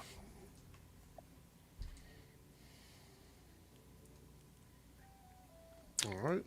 So we'll probably do at least one of the things that we dropped into the mod chat. Okay. Did you write down anything for yours for both of those? Yeah, I've got ones. So whatever you want to pick is fine. Okay. I'm going to double check and make sure we've got all the topics covered. By the way, if you guys want us to talk about something tonight that we have, because it's only the two of us, but if there's something that we missed, we have plenty of time to cover topics. So feel free to super chat and be like, hey, you can talk about this and we'll cover it. So can you pull up Chris's comment? I just want to clarify something. This one right here? Yeah. So it was Malkovich at a point, and let me just explain it for anybody who doesn't know.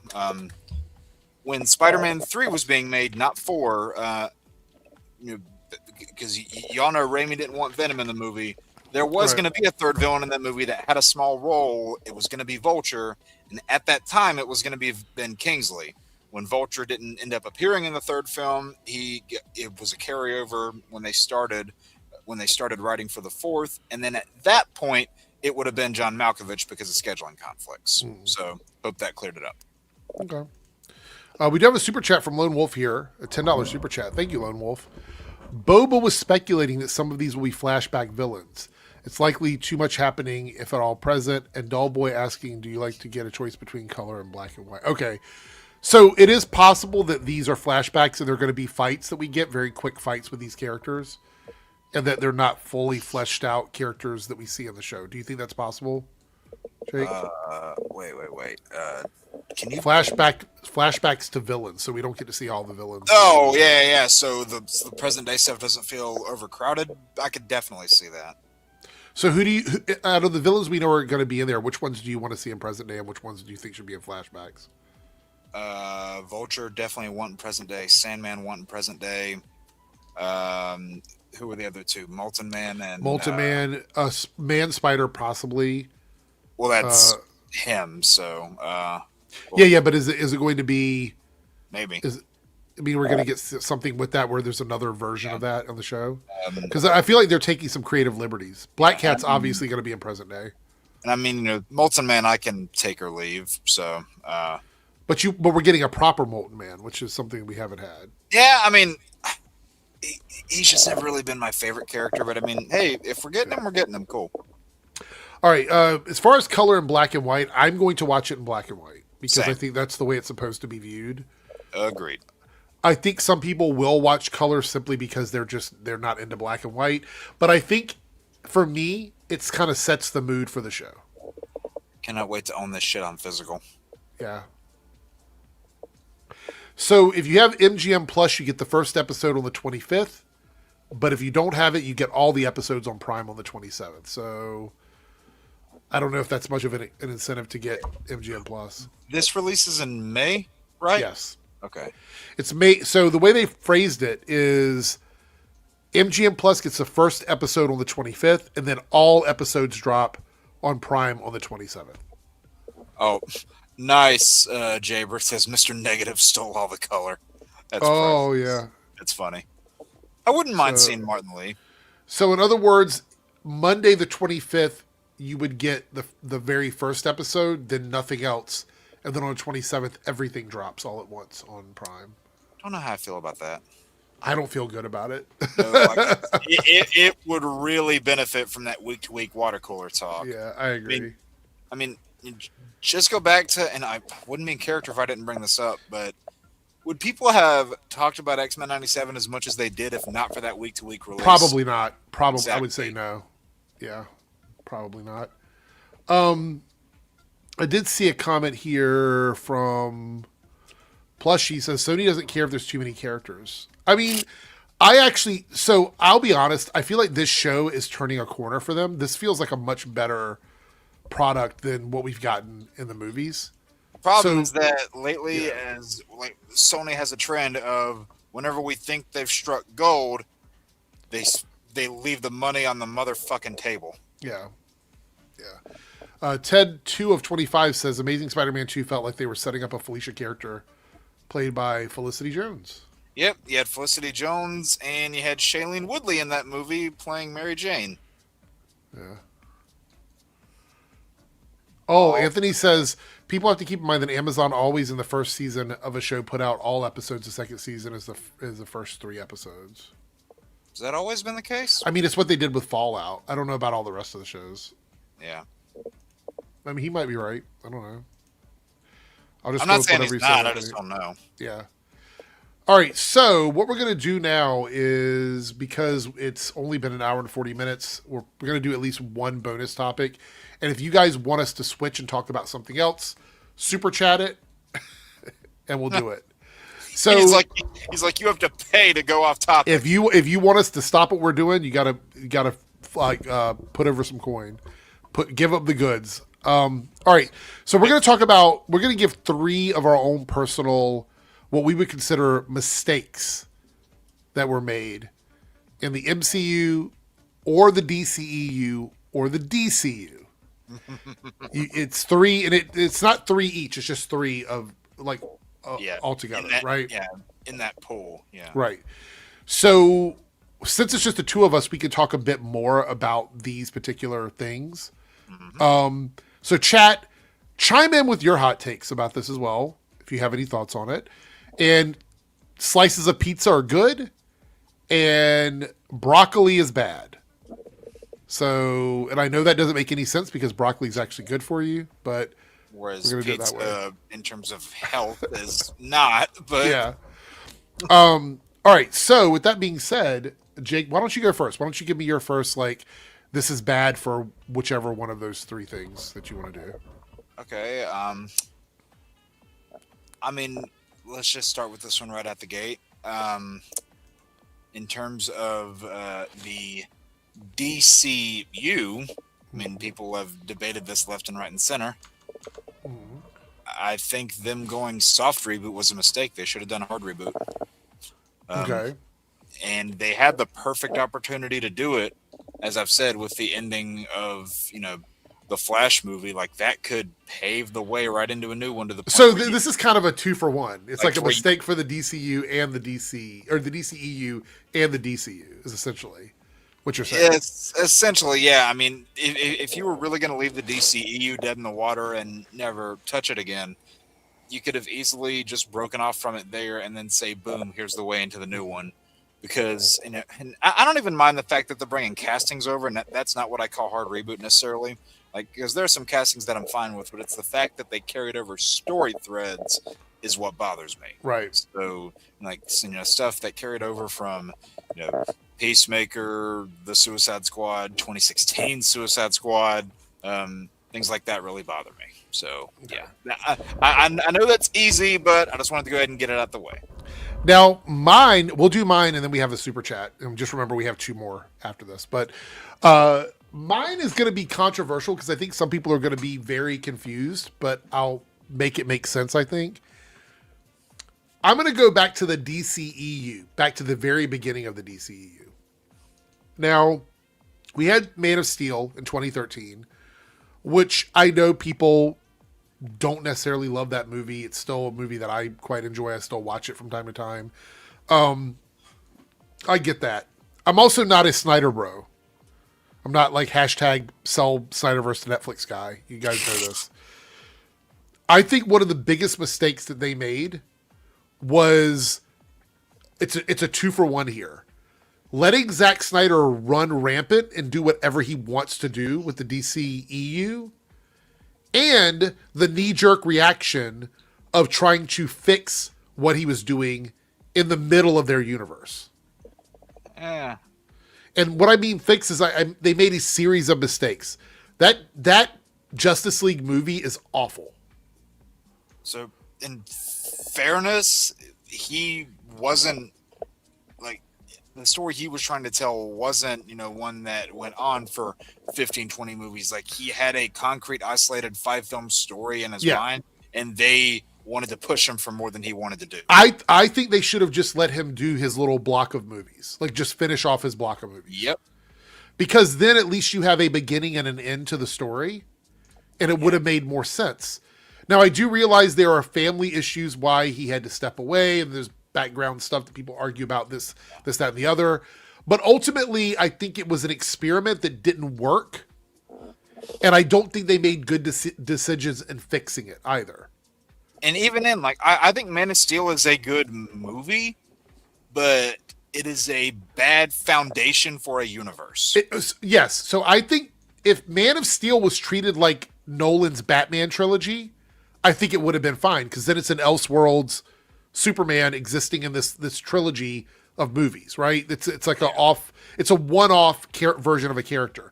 They wanted to use that as the foundation for their world, and the problem is you've established that the Superman isn't necessarily the blueprint for the rest of the world. So it's a problem. Whereas if you look back at Iron Man, which is the movie where Marvel decided they wanted to try and make something bigger, the foundational elements are in Iron Man. That doesn't exist in Man of Steel, unfortunately. Man of Steel is fine if you want to make Superman the main superhero of your world, and he's the only one we're going to be interacting with. But it doesn't really work when you've got a ton of other DC characters that would have been around as superheroes at that time. And I'll say this, like, the fact that, you brought up that Justice League film, it's awful. The fact that, I'm sorry, I lose all amounts of respect for a studio that, uses a tragedy like that happened in Zack's family to essentially use that and exploit that tragedy to essentially kick him out the door, bring in someone that's not at all compatible with his style and say, hey, we don't think this movie's working. We want you to duct tape it together with safety scissors, tape, and crayons. Yeah. And Whedon could have said no, but he chose to take that job. So you can't really let him off the hook. Like, this is not an up-and-comer. He'd been in the industry for 3 decades at that point. He did not desperately need work. He could have easily said no, and Warner Brothers paid this person to do a hatchet job on someone else's work. Yeah.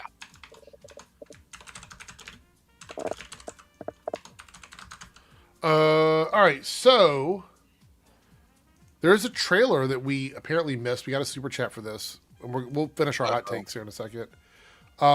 Super chat from Lone Wolf, $2 super chat. Can we watch the new Resident Evil 9 trailer that dropped? And I see there is a 4th trailer. I guess the 4th trailer is what it's titled. So here we go. Let's watch this Resident Evil trailer.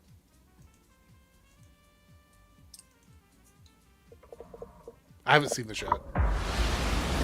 That's 6 now. 6 survivors of Raccoon City, all dead from the same thing. Yeah, that's not good. Victor purchased a building after Umbrella went under. The Rhodes Hill Chronic Care Center.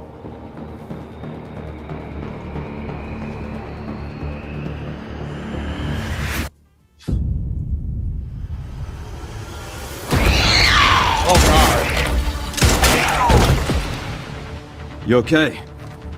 What does Victor want with you? What do you mean? He grabbed you for a reason. Did you find anything on Opus? Not yet. Nothing on the servers at the CIA or the Pentagon. You are an ignorant fool. Leon, we're running out of time.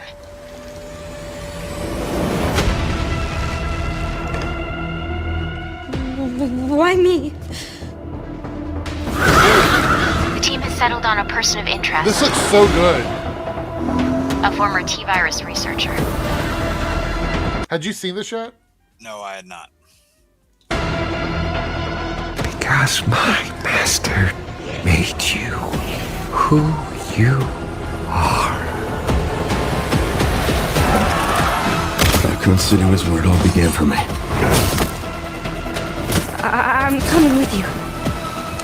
We can talk. What do you want to know? I don't want any more regrets. Whatever it takes, count me in.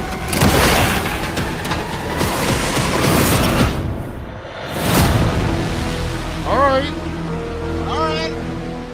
That reminds me of old school Resident Evil, to be honest, which I really appreciate. Before I'll say it again, OG Resident Evil 2 back in the day is still the best one in the series.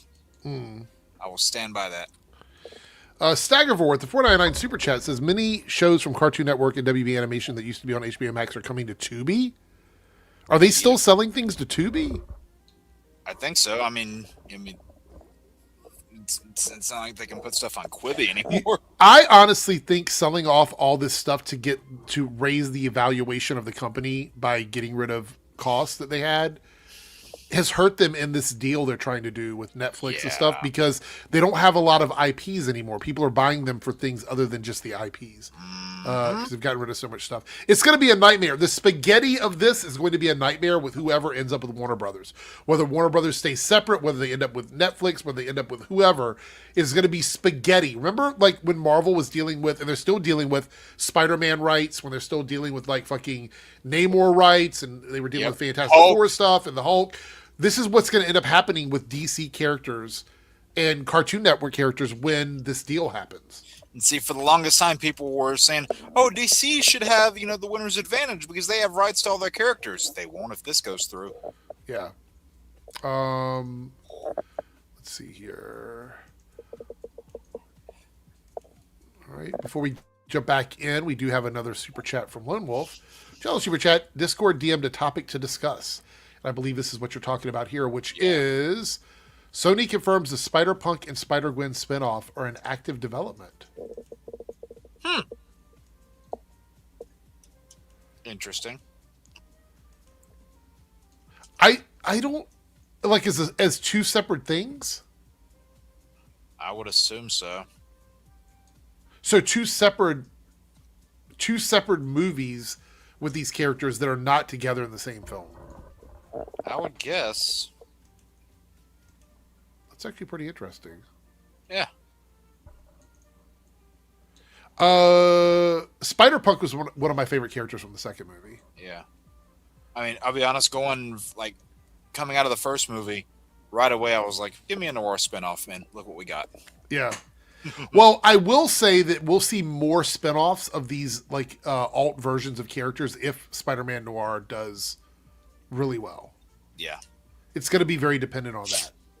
So, there's a Hollywood Reporter link below. Okay, well, let's see what that says. I'm very curious what the whole story is.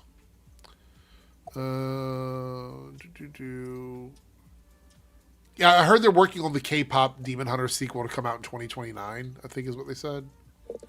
Jeez. I still haven't seen that movie.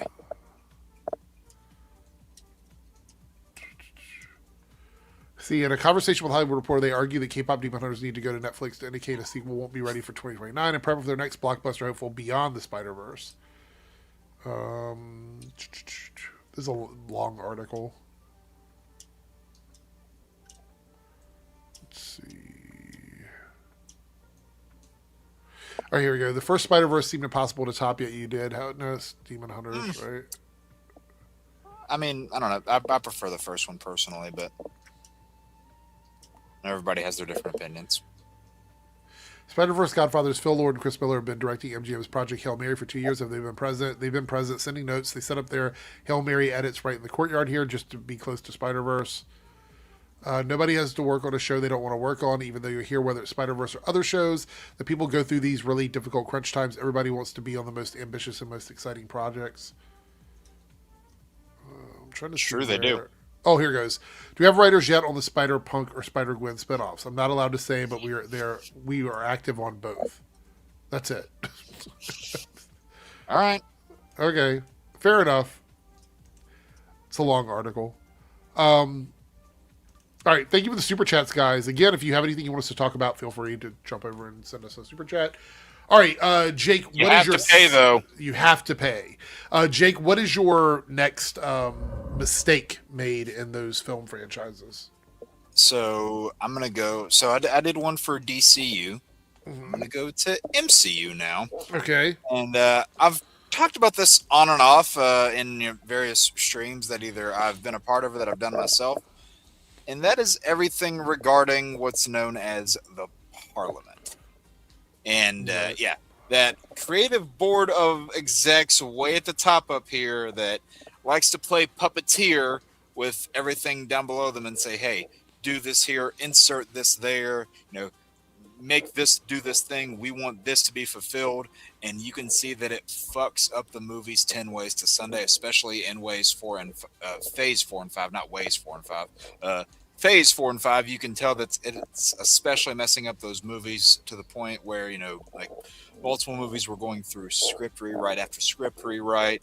You had production delays. Multiple directors came out and said, yeah, that wasn't my movie. That wasn't the movie that I signed on to make. It kind of got taken away from me, whether you're talking about, Nia DaCosta for the Marvels or, films like Captain America Brave New World that was just in all sorts of development hell, went through a year of what you would call corrective reshoots. And you could argue they didn't really correct much because it makes you wonder if that was their corrective reshoots, what the hell were they trying to fix? Right.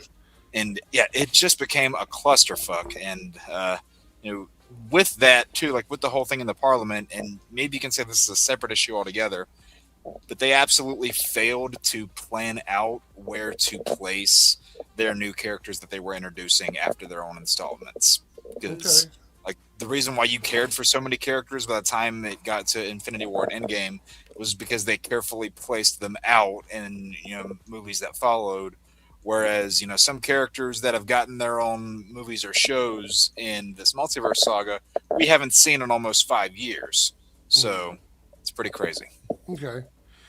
All right. So my next one is for the DCU, but I'm also going to toss in a tiny one for the DCEU/DCU. So over-promising stuff by launching or announcing that things were being launched for the Gods and Monsters chapter or whatever you want to call it. I think that was a big mistake. I think that they shouldn't have done that. I understand. I'm not blaming James Gunn or Peter Safran for that, but I think from a studio standpoint, that was a big mistake. There's a lot of things that were announced early on that they've not been able to get working on. They've not been able to make it happen, and a lot of fans felt let down. For me, one of the biggest ones I think would be the Wonder Woman stuff, the Mascara stuff. I wanted to see what that was going to be. I was very excited about something that felt new and different and fresh, and it's been crickets on that. It's been absolutely crickets on that show. And I think it's unfortunate because you now have someone like James Gunn, who understands how many people love that character and how the character was well received in the DCEU. Why not really try to bring that into the DCU as soon as you can? So I'll be honest, all that stuff that got announced for the big slate announcement that they did. Yeah. I've kind of been thinking about this for a couple months now that they never actually had a plan for 85% of that stuff and just wanted to put something together with the appearance of, hey, let's put all this out there so it looks like we have an idea. Well, I also think it's probably one of those things where they threw a bunch of ideas up and James Gunn is like, these are things that I really want to work on. And they just said, we'll announce them. Like, you have to announce them. I think that's what happened. Yeah. When then you look at the DCEU, and David Goyer said this in multiple interviews, how they were announcing like project after project after project, and none of which had been written yet. Yeah. They were just throwing 20 things at the wall and praying that some of them stuck. And this was kind of a bonus one because my last one is about Marvel. The bonus one is they should have never shelved the Batgirl movie. I think that was a big mistake. I think they should have released it. If you're not going to put it in theaters, put it out on streaming. You should have still released it. I think it's anti-consumer, it's anti-fan. There were people that were really waiting for that movie. A lot of people worked hard on that movie. You had some extremely talented people on the cast, and to get rid of it for tax money is despicable. And I think it's one of the biggest mistakes they made. So I kind of tossed that in there as an extra because I am going to move to Marvel for my last one. We did get a super chat here. At this point, what do you have to lose? Just release it. Yeah. Lone Wolf with the $2 super chat. Resident Evil 9 apparently 18 hours, 9 hours for Leon and 9 hours for Grace. That's pretty cool. Somebody did say we missed the end of the trailer, so let me go back and because I still have the trailer in a tab. I haven't removed it. So here's the trailer. I stopped it at the end where the Resident Evil stuff was, and there is a little bit of time left here, but I felt like that was the end of it. I should have known better. So anyway, let's see what the rest of the trailer looks like. It's been a while since you've been back there.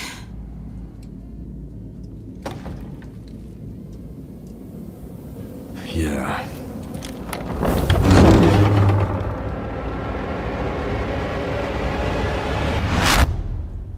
I don't know what that means. But it's right around the corner, February 27th for pre-order. Yep. So I'm assuming it's going to be out within the year. So it's pretty interesting. All right, pretty cool. All right, with that being said, we are to your third and final one. So, what is your last mistake from the studios? So yeah, I went to DCU, I went to MCU, going to DCEU for this one, and there are many mistakes that you could throw in here.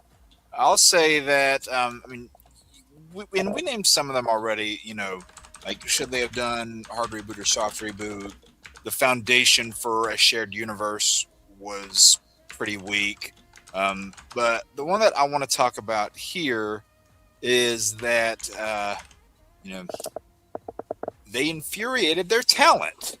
So they really made it a hard working environment for a lot of those guys to the point where they were just done, didn't want to do anything, didn't want anything to do with it anymore. You have people like Ben Affleck who has no desire to put on a superhero costume ever again, which sucks because he was an incredible Batman in my opinion. Damn well that, even if someone comes out and says, oh, hey, we're sorry for everything, damn well someone like Ray Fisher isn't going to be coming back anytime soon. They really screwed over Henry Cavill, but also they just made it to where it was hard to work with everyone to get things made because they got screwed so much, especially with the whole Justice League deal. Like you could tell during the reshoots for 2017, Ben Affleck was soldiering his way through that. And I just think that whenever studios meddle around like that and they piss off the people that they're supposed to be working with, that your whole thing is kind of doomed to fail, unfortunately. Mm. Okay. So my last one, and we don't have Joe here for this, but I have to talk about this again. I'm very passionate about this because it's one of my favorite individual IPs inside of the Marvel Cinematic Universe. And I know when he was here earlier, I thought he'd stick around. He would probably have something to say about this, and maybe he'll watch this on playback and say something in the comments. I think for me, the first Marvel project that I saw where I was absolutely like, this isn't good, and I need to sort of unpack that, is Thor: Love and Thunder. Now, I tried to be open-minded about it when I first saw it. I was like, it's a 6 or 7, right? I feel like that's a good score. Damn it, Eric. But I went back and saw it a second time, and I was like, no. And then I made a video, I think it's a short on my channel. No. Where I said that the movie felt like 3 different movies in one, and Marvel should have been tighter on that movie. They should have had more oversight on that movie, because Taika Waititi is good. I think he's able to, when you're taking care of a property like this, I think a little bit of oversight is okay. I think they sort of just let him do whatever he wanted with that movie. Yep, Feige was stretched too thin around that time. And I'm going to say it here because I haven't really talked about it much. The way to fix Thor: Love and Thunder is dismantle that movie entirely and break it up into 3 films. Okay? The first movie is Guardians of the Galaxy, a movie where Thor is with the Guardians. We get a good hour and 45-minute banger with them flying around together as a team. And that would lead us into, where we are with Thor: Love and Thunder. However, the second movie should have been a Jane Foster movie with Valkyrie. Not as funny. The two of them on a buddy, I say buddy comedy, but like a buddy road trip movie where Valkyrie, who is a trained warrior, helps Jane Foster on her journey to becoming the mighty Thor. And then we find out through the course of the movie that she has cancer, and that is the big into the film. And they're not even fighting like somebody like the God Butcher. It's just a lot of classic villains that are powerful, but not like world-destroying powerful. So she has to train as Mighty Thor. At the end of that movie, the post-credit scene shows Thor come back and meet Jane Foster as Mighty Thor in that post-credit scene.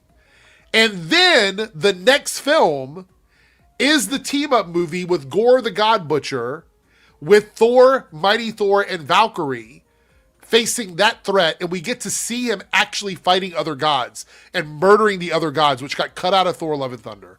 We actually get to see that in that movie. And that gives us a actual proper Gore the God Butcher movie that doesn't get muddied up with all of these other things they had to shove in there to make the film work. Because I don't think the Asgardians of the Galaxy stuff works in that movie. I don't think Mighty Thor shoved in there works. I think they all work as three separate ideas. Because actually the only thing in that movie that worked for me is the Jane Foster cancer storyline. That's the only individual storyline that works in that movie for me. Period. The goats were annoying. I think it was stupid. There were some really good concepts and ideas, like meeting the gods, the Gallery of the Gods, where they had to go there and Zeus was there. Good idea. Absolutely dumb fucking scene. The black and white world I thought was extremely cool. Like, there were some good ideas in there, but holy shit, I don't know what the fuck happened with that movie. There's a extra step in there that you forgot to mention. What's that? Get someone other than Taika Waititi to make it. Oh, absolutely. I think Taika would have been a good choice for the Asgardians of the Galaxy movie if James didn't want to do it. I think he would have been great for that. I think that we should have had different people directing the Thor movies. That's just my thoughts and opinions on it. I would have left the Thor movies. Does anybody fucking disagree with me on this one? I feel like the only person that would is Joe, and he's not here. I would have left the Thor movies in Kenneth Branagh's hands. But that's just me. It should have been 3 different fucking movies. I was ready for Asgardians of the Galaxy. They set it up. I was ready for it. And they didn't give it to us. One of the biggest cock teases in the entire MCU, in my opinion. So Ted says they disagree. So Ted, what part of it do you... Because I had a lot of moving parts in there. So if you like Thor Love and Thunder, fair enough. I know Joe does. He's talked quite extensively about it. It always... Look, that was my last one because it always comes back to Thor Love and Thunder. All roads lead to Thor Love and Thunder. All of them do. I'll say this. You know what? Do I want to stoke this fire again? Yeah, fuck it, I will. People say Taika made one bad Thor movie. Sure, fair enough. I say he made 2. So you don't like Ragnarok? No. What do you like any of it, or you don't like any of it at all? Like, is there any part of it that you like or don't like? I think Hulk was great in that movie. The Hulk stuff's decent. That's about it. And Hela was a great villain. But Hela was kind of a serious villain in an unserious movie. That was more so because of Kate Blanchett, not the way they wrote Hela. No, Kate Blanchett killed that role. Yeah, like the only reason that is memorable for me is because of Kate Blanchett's performance. Not. Do you like the Warriors 3? Goodbye. Like that. That's still my favorite Thor movie. I know you prefer 1, but yeah. But hold on. Actually, as a matter of interest, just because someone tried to trash talk me for this the other day, I won't show this up on screen or anything because last time I tried to, the picture quality said "fuck you." But looking at my list of MCU stuff here on Letterboxd, and I've ranked every project except Wonder Man just because I haven't finished it. Yeah. But out of every project, Ragnarok is. Yeah, it's in my bottom 10. Really? As I can tell you this, my bottom 10, going from worst to top of the worst. Mm-hmm. I got Love and Thunder, Secret Invasion, Quantumania, She-Hulk, both Captain Marvel movies, even though they have their merits. And then I got Guardians 2, Ragnarok, Dark World right above it, and then Ant-Man and the Wasp. The second one. Yeah, both 2 and 3 are in my bottom 10. Yeah, I knew. I was just making sure that was what you were talking about. Yeah. Second one. There's some controversy for you. Yeah. All right, we got some super chats here from Columbia Rican, a $5 super chat. Good to see you. Hadn't seen you earlier, so I guess you just kind of popped in. So Resident Evil 9 is going back to Raccoon City. The callback to the precinct from Resident Evil 9, or precedent from Resident Evil 9, brought back memories. I'm excited for it now. What do you think about that? Going back to Raccoon City? I I feel like both Silent Hill and Resident Evil 9 have had me excited to see them sort of go back to their roots, if that makes any sense. It's pretty exciting for me. Plus Leon, one of my favorite characters in the franchise. So good to see that. See here, $5 super chat. By the way, I wasn't here for the Bad Bunny reaction. I love the Chud reaction. I guess they don't like reggaeton. As a Puerto Rican, I was so proud. Yeah, you weren't here. We talked a little bit about it. We did watch the video about the Turning Point USA halftime show, which I thought was hilarious. They're trying to go after Bad Bunny now. They're like literally trying to investigate it because they don't understand Spanish, and they're saying that the lyrics might have had some inappropriate stuff in it. Just get somebody that speaks Spanish to tell you what it says. See, that's it. They say might have because they can't prove it. Right. It's all fake bullshit. We are not gonna get super political tonight because I did on Monday, but I will say, with all the stuff happening in a certain set of files this week, they are trying their best to distract. Smoke screen. Bad Bunny did nothing wrong. So that's going to be really interesting. Staggervore here with a $4.99 super chat. DCEU mistake Black Adam being disconnected from Shazam and ruined a potential plotline they could have gotten for Shazam 2. I stand by the fact this is a bonus fourth one. Shazam 2 should have had Black Adam as the villain. It would have made it a better movie. That also speaks to a kind of creative that you shouldn't hire, someone like The Rock. Someone who clearly only cared about putting himself at the forefront of DC with no knowledge on how to do it. Yeah. No, this is a good one. This is a good one. Yeah, for sure. I hate that movie exists. Which one? Black Shazam 2? Adam. Oh, yeah. Columbia Rica with a $2 super chat chiming in. Love and Thunder was not needed to be made. I agree. I think as an individual film, I think it wasn't good. We already heard what I said about it. But yes, I agree. I think that Love and Thunder was a mistake as the film as it is. I'll dogpile that film all the live long day. Columbia Rican here goes, here's one more to complete the goal. We did it, guys. We completed the goal in both chats. YouTube is suppressing the channel. Just kidding. Thank you, Columbia Rican, for that. I do appreciate it. Kevin here with a $1.99 super chat. Thank you, Kevin. I'm at work listening to the G&G quartering video. Yeah, I put that out today. I put out 2 videos today. I got some heat on one of my videos, so I want to talk about that for a second. But yes, I put out a Geeks and Gamers quartering Chud fight video today where they're fighting with each other and they're blocking each other on social media, and it's absolutely hilarious. But I also put out another video where I don't really use the AI stuff like Gemini and Grok and whatever the other ones. There's a bunch of them out there. Sora and all that. Yeah, shit. I don't really use those things. I know how they function because people at work sometimes use them for scheduling and stuff like that. I don't really use them. But I was sitting there and I'm like, I wonder what the worst AI possible, which is Grok on Twitter, the most anti-woke AI. I wonder if I ask it to tell me what are the worst propaganda channels that talk about Disney and stuff, what it would say to me, because it's supposed to not be woke. So is it going to say like, channels that are good channels? Is it going to assign them as propaganda channels? So it's more of an experiment. A couple people in the comments were mad at me for doing that when I'm literally like, I'm testing the service to see if it's actually going to give me a real answer or if it's going to give me propaganda. That was the whole point. So that was the purpose. I said in the beginning, we're going to have fun. I want to see what this non-woke AI is going to say.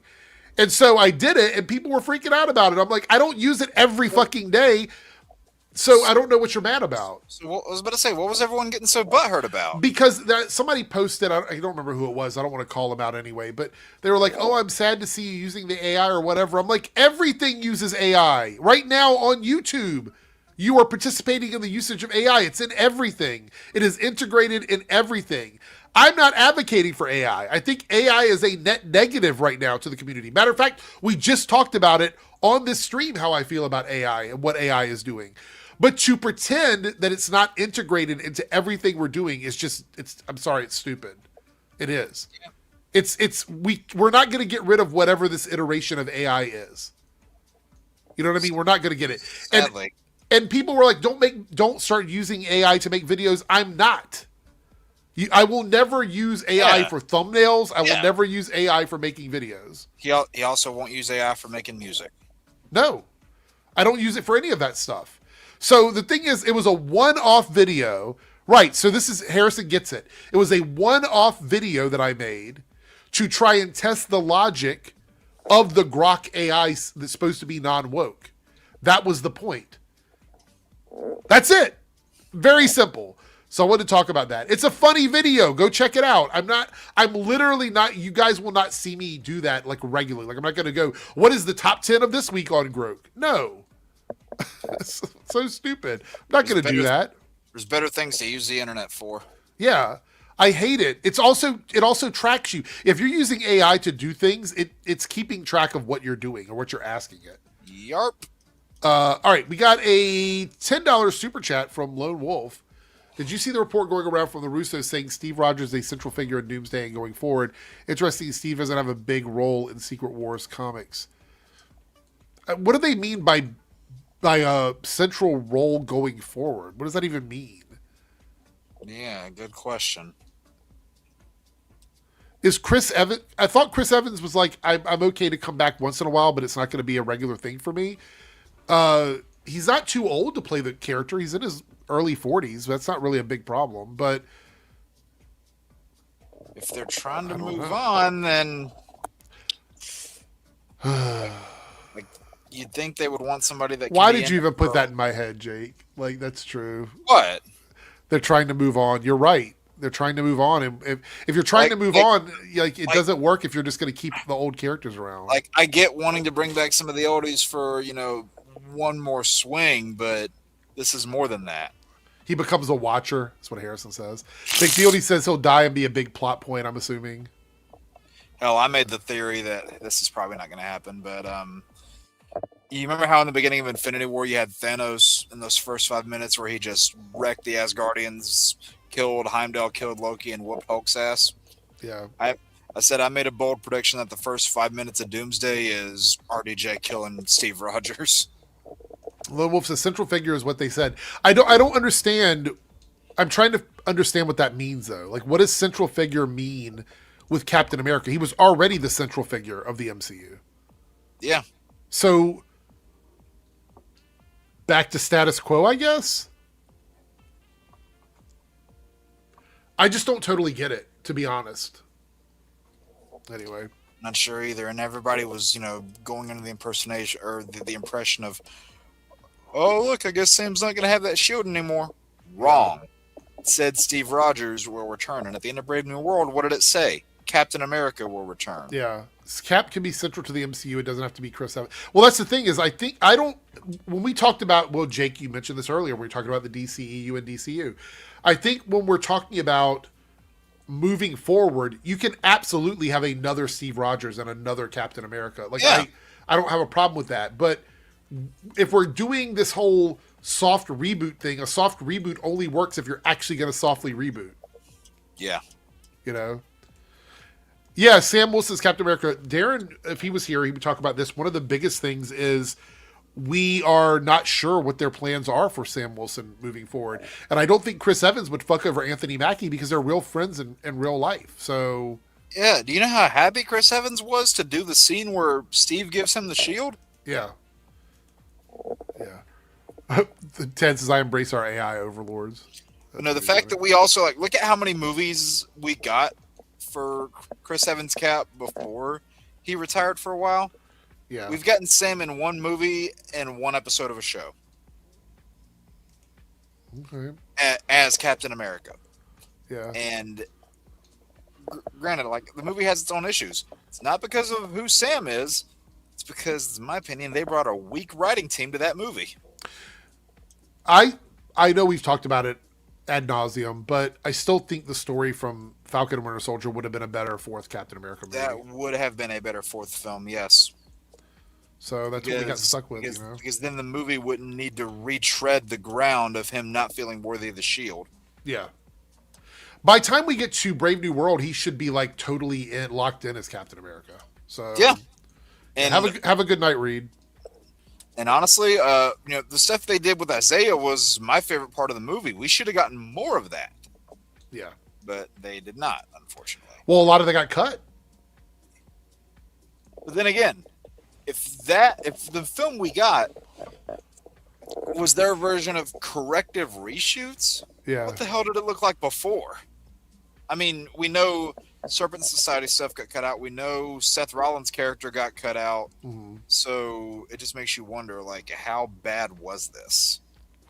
I don't think it was bad. So my theory is that they were worried that there was no big bombastic star coming in to be in the movie along with everybody else, and that there wasn't a strong cast. And I do believe that Harrison Ford. Yeah, but I think he was killed off in the first act or in the original draft. I think it was a funeral in the third act. So I think that's what it was, is that the Serpent Society shows up at the funeral for his character. So I think that's the problem, is that Ross was supposed to die. And they decided they're like, oh no, we want to use Red Hulk, which is fine, except that it didn't really make much sense in the context of the movie. That storyline felt very rushed with him as Red Hulk. Yeah, I mean, the fact that, like, and granted, like the fact that they were finally, addressing points from Incredible Hulk, I thought was fine enough. But the fact that, like, Sam is not an interesting enough character to put in the middle of those conflicts and those plot points, because he has no connection to any of them. And, like, Sam, it feels like Sam is just there for the ride, while Ross is the one who has a character arc. Right. So that's the thing, is I think there's a Red Hulk movie there. I think that's the issue, and that the Captain America stuff didn't really gel with that. I think that an espionage movie with Sam fighting against a Serpent Society makes total sense in my head. Oh yeah. I'm like, that makes total sense to me, right? A movie that builds up to a fight with the Red Hulk with him talking him down just feels so defeated to me. But I think the Red Hulk stuff looked good, except for the background VFX. The background VFX was so poorly done in those scenes. I just was like, yeah, that was kind of rough. I don't know. Lone Wolf with a $2 super chat. Found the tweet, sending it to you now on Discord. Okay, the one from the Russo brothers. This will likely be the last thing we talk about, because we're going to wrap up in just a bit. It's almost the 2.5 hour mark. Let me look on Discord here. Oh, also another mistake. Yeah. Not having a proper Avengers film before now. Absolutely.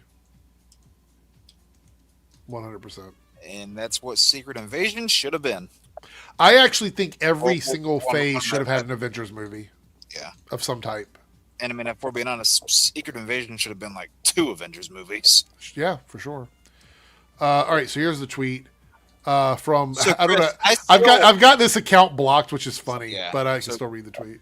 So, Chris, I still like Brave New World quite a bit, and if I'm being honest, in terms of comic films last year, I liked it more than I did Superman, but it has problems. I think Brave New World is a fine movie. I don't hate the movie. I don't dislike it to the point where it's like it's a 1 out of 10 or anything like that.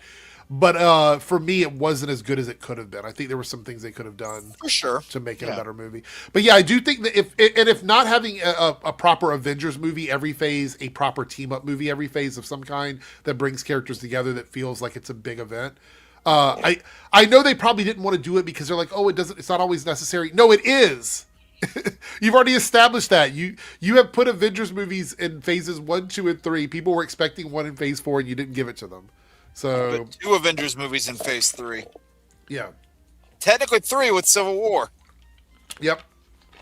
Ted says Thunderbolts is my favorite movie of 2025. I wish they would have either called it New Avengers or Thunderbolts and just left the title the way it was instead of the swapping around. That was annoying. Anthony Russo says Steve Rogers will be a central character in Avengers Doomsday. Okay, that makes more sense to me, right? We have a special affinity with the character. We can't see this narrative without his central role. Basically, the special place he holds among the ensemble, he sort of retains that moving forward. He sort of retains that special place he holds among the... Does that mean moving forward in the 2 movies or moving forward into the next phase? Like, I don't know what that means. I'm not sure. But I mean, yeah, I get them wanting to use, character again, because they started their journey in the MCU with Captain America and really revamped him to the point where he became a lot of people's favorite Avenger. So I get wanting like these guys to take a hold of that stuff again because let's be honest. I mean, you can debate the quality of their work after Endgame all you want, but when it comes to this, they've got the best resume for it. Yeah. Well, I think if we're doing a reset, like a Secret Wars reset, it makes sense to bring these characters back. I don't have a problem with that. Just like with any of the X-Men and all of that, I don't have a problem with any of those characters coming back. Let's see. KB Streams with a $4.99 super chat. Thank you, KB. Slight spoiler in Wonder Man, when they mentioned Captain America, I thought of Steve Rogers. And yes, I don't want to spoil the scene, but yeah, for sure. I get this. Look, I love Steve Rogers. Same. I love Chris Evans in that role. I also love Sam Wilson. And I think Sam Wilson is a great character. I think the issue is they hiccuped with Sam. Sam should have been present in many movies leading up to Captain America 4. He had his one show with Bucky, then there were some what if episodes, but he was largely left out of so many projects leading up to Captain America 4. That was a mistake they made because once they established him, so I think here's my theory. This is my theory. I think they did Falcon and Winter Soldier, which made him officially Captain America at the end. And they thought we cannot use him in another project as Captain America because the movie fans have not been acclimated to him. So we have to wait until we actually do a Captain America 4 before we can ever use Sam again in any project because of that reason. But I think the truth is, if he would have shown up as Captain America and the Shield in any other project after Endgame, people would have just put the pieces together. Right. They're not stupid. I don't know. The fact that we went almost 4 years without seeing Sam as Captain America after he got the mantle, that was sad. Yeah. And now we're in a situation where we don't know what's going to happen with this character moving forward. But yeah. He was one of the first names listed for Doomsday that makes me think he's going to have a pretty good sized role. And it's been said he's going to lead his own Avengers team. Still waiting to see who that is. So I think we're going to have multiple Avengers teams. We're going to have the new Avengers. Sam. We're going to have which is the Thunderbolts. You're going to have Sam's team, which is going to probably just be the Avengers, most likely. Yeah. And then we're probably going to have like an OG Avengers team as well. Maybe like an evil Avengers team. So it's going to be like Civil War all over again with multiple teams of Avengers.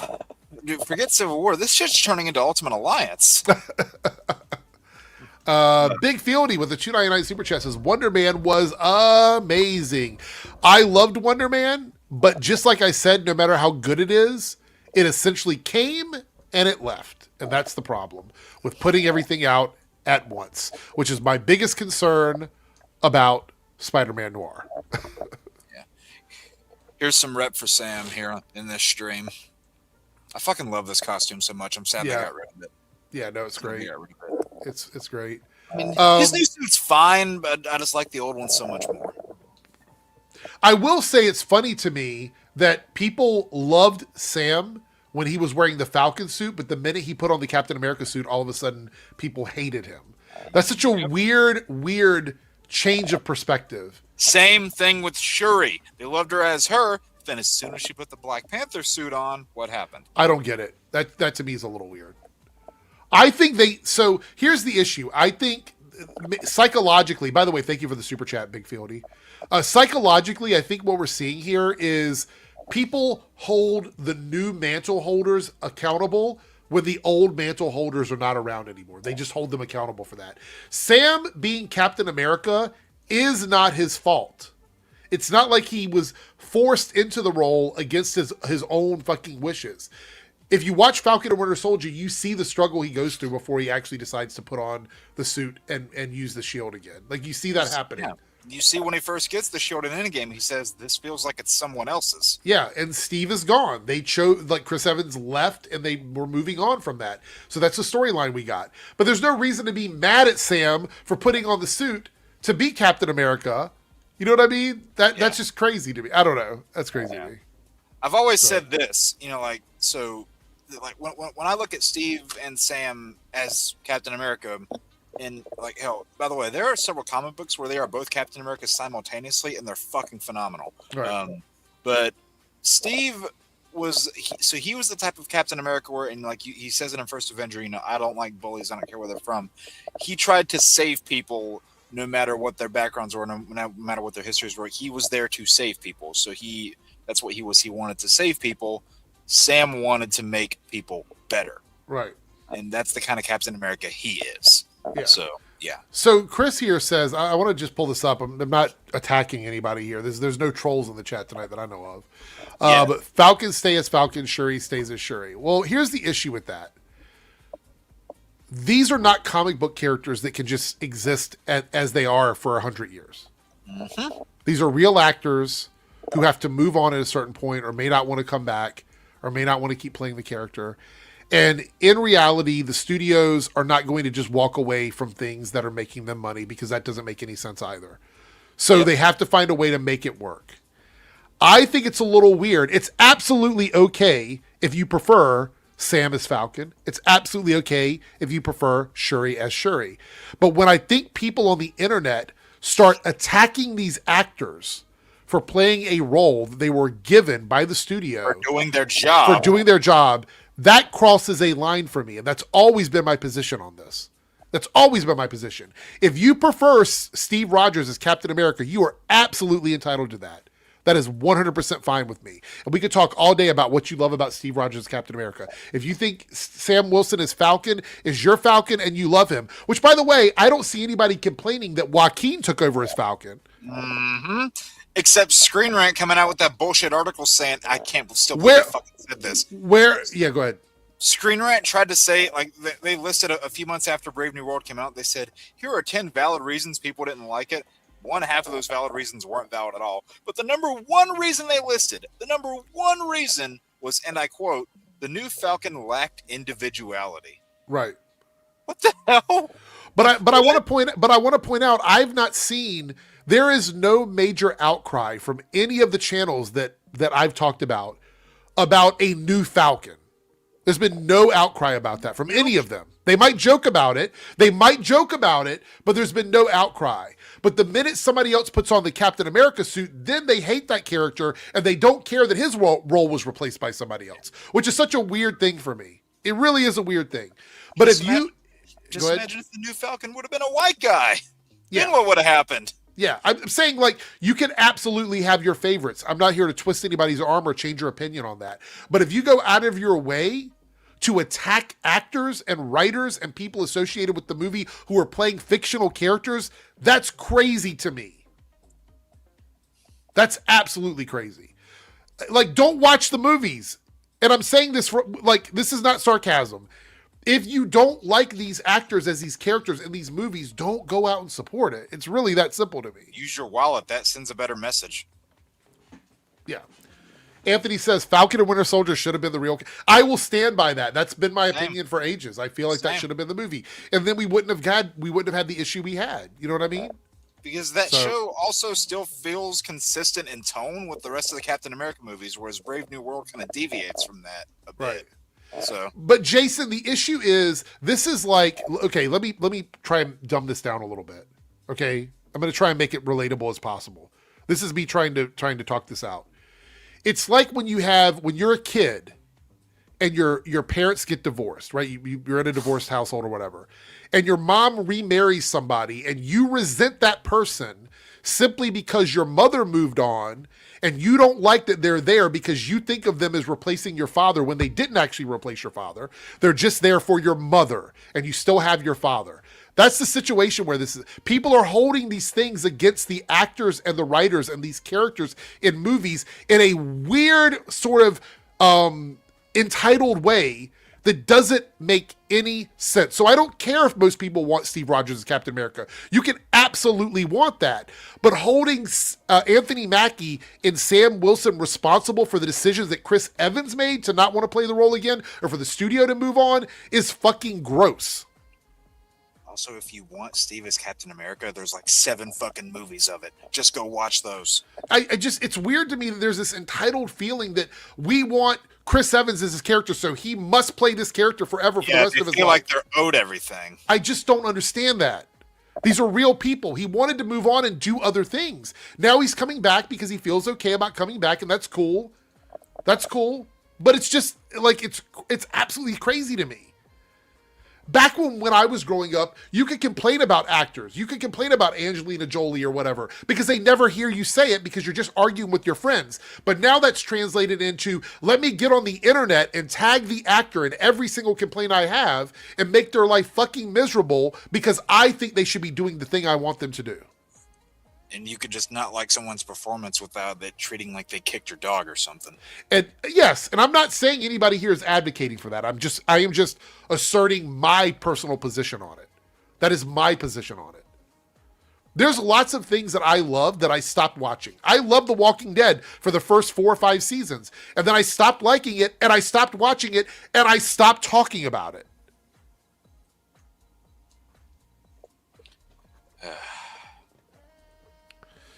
Anyway, enough of the soapbox. Chris did follow up here with, I think it would have been okay if New Captain America was someone else entirely, just not Anthony Mackie, who's Falcon. I don't think, this might be a hot take. What if, and chat, be serious with me. Do not fucking cap and chat about this. Do not lie about this. If they would have hired someone else to just play Steve Rogers after Chris Evans left, people would have still been just as mad about it. Do you want to know where the evidence of that is? Look at the first episode of Falcon and Winter Soldier when they announced John Walker as the new Captain America. People fucking lost their minds. Yes. When that happened. I don't think there's any reality where replacing Chris Evans with another Steve Rogers taking over his role without any sort of continuity break would have made sense to the fans. I think people would have been super pissed about it. I think they would have always been, it would have been a hashtag Chris Evans is my Captain America. That's what it would have been. So I don't think this is true either, Chris. I'm not saying that you don't like that. Maybe you don't feel that way about it. I think the general public would have rejected that. Because they did. Yeah. All right. Do we get another super chat here? Yeah, we did. $4.99 from Staggervore. It's ironic that people have such a problem with Sam Wilson as Captain America, and no one seems to complain about Miles Morales. Yep, they like to cherry pick that shit. Well, Staggervore, I would actually disagree. There are a lot of people that still complain about Miles Morales. There are a lot of people that do, but then you run into some people who will have a problem with Miles and not Sam, who like to pick and choose what they want to be frustrated about. Yeah. But also, I think it's kind of weird to me that these legacy characters, which, by the way, a legacy character, I need to make this very clear to everybody. A legacy character is a character that carries on the legacy of the first character. Steve Rogers, Captain America, is the OG. That is the beginning character. Yeah. Every other character inspired by Captain America after that is considered a legacy character of Captain America. For example, Sam Wilson is a legacy Captain America. Steve Rogers is the original Captain America. Yeah. Even an older character like Isaiah Bradley, like even though like to be retconned in as an older one later, creating that character was still a legacy creation. Yeah. But yeah, thank you for the super chat. I do appreciate it. Well, I want to point this out. Uh-huh. And certain legacy characters share the same complexions as their predecessors, i.e. Barry Allen and original Wally West, no one seems to complain. Yeah. Just saying. Ghost Bumbles here says, I personally have never really been a fan of legacy characters. Bruce Wayne will always be Batman. Terry McGinnis is okay, but he's never going to be Batman to me. It's okay to hold that position if that's your position on all of them. Like if that's just how you feel, that's fine. However, I think there is a bit of delusion if you're like that character is not Batman, because he is Batman. He might not be Batman to you, but Terry McGinnis is literally Batman. But you might not feel that way. But that is the way it is. It's like, I don't consider, like, there's certain things that I like. Okay, let me give an example here. All right, I actually have a good example for you. Go for it. If you got a better one. I was going to use food, but you go ahead. For the longest time, you never saw Hugh Jackman as Wolverine. I didn't. Yeah. However, I never told people he wasn't Wolverine. I just said for me, I never liked him as Wolverine. He was never my Wolverine, but he's a lot of other people's Wolverine. You know what I mean? Yeah. So, but I get it. I know. There's gonna be legacy characters that people don't like. Did that example work for you? Or? That was a good one. Yeah. That's good. That's a deep cut to like what I used to say back in the day before I got a chance to rewatch Logan again. Yeah, I'm glad you finally did. Yeah. With that being said, let's see what everybody picked in the chat to find out what the bonus topics are. Big Fieldy, I'll answer you in just a second. I was going to say, that's a loaded question. It won't take me long, though, I promise. So over in the Debunks channel, the bonus topic you guys picked is we got a tie. Uh-oh. Does that mean we're doing 2? Well, this is the Debunks channel, so it's a video for me to make. Okay. So worst videos from grifters. So my personal, like the ones I think are the worst. And why did Nerdrotic turn bad? So those are the 2 videos I have to make. So, all right. That's great.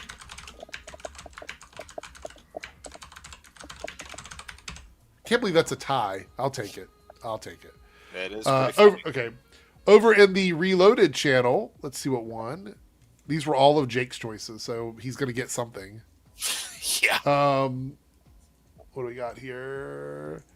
Number 1 is top 3 best video game characters. Ooh. So every once in a while when we sneak in the game option, it tends to win. Yeah. So there we go. I definitely didn't make that list before this stream.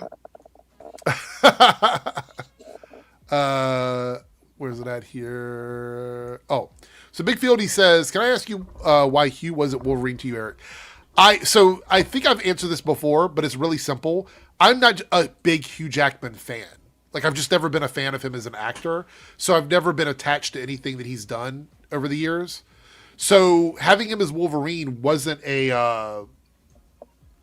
didn't really work for me too much. And so I just kind of dismissed him as Wolverine. So it wasn't that I necessarily didn't see him as Wolverine. It's just I didn't really care for him as an actor. And so it wasn't something that I really liked. However, after I saw him in Deadpool and Wolverine, and I got to see him like pour his heart into that character, I was like, oh, wait a minute. Okay. So now I get it. I went back and watched Logan, and it changed my impression of Logan. So that's why that happened.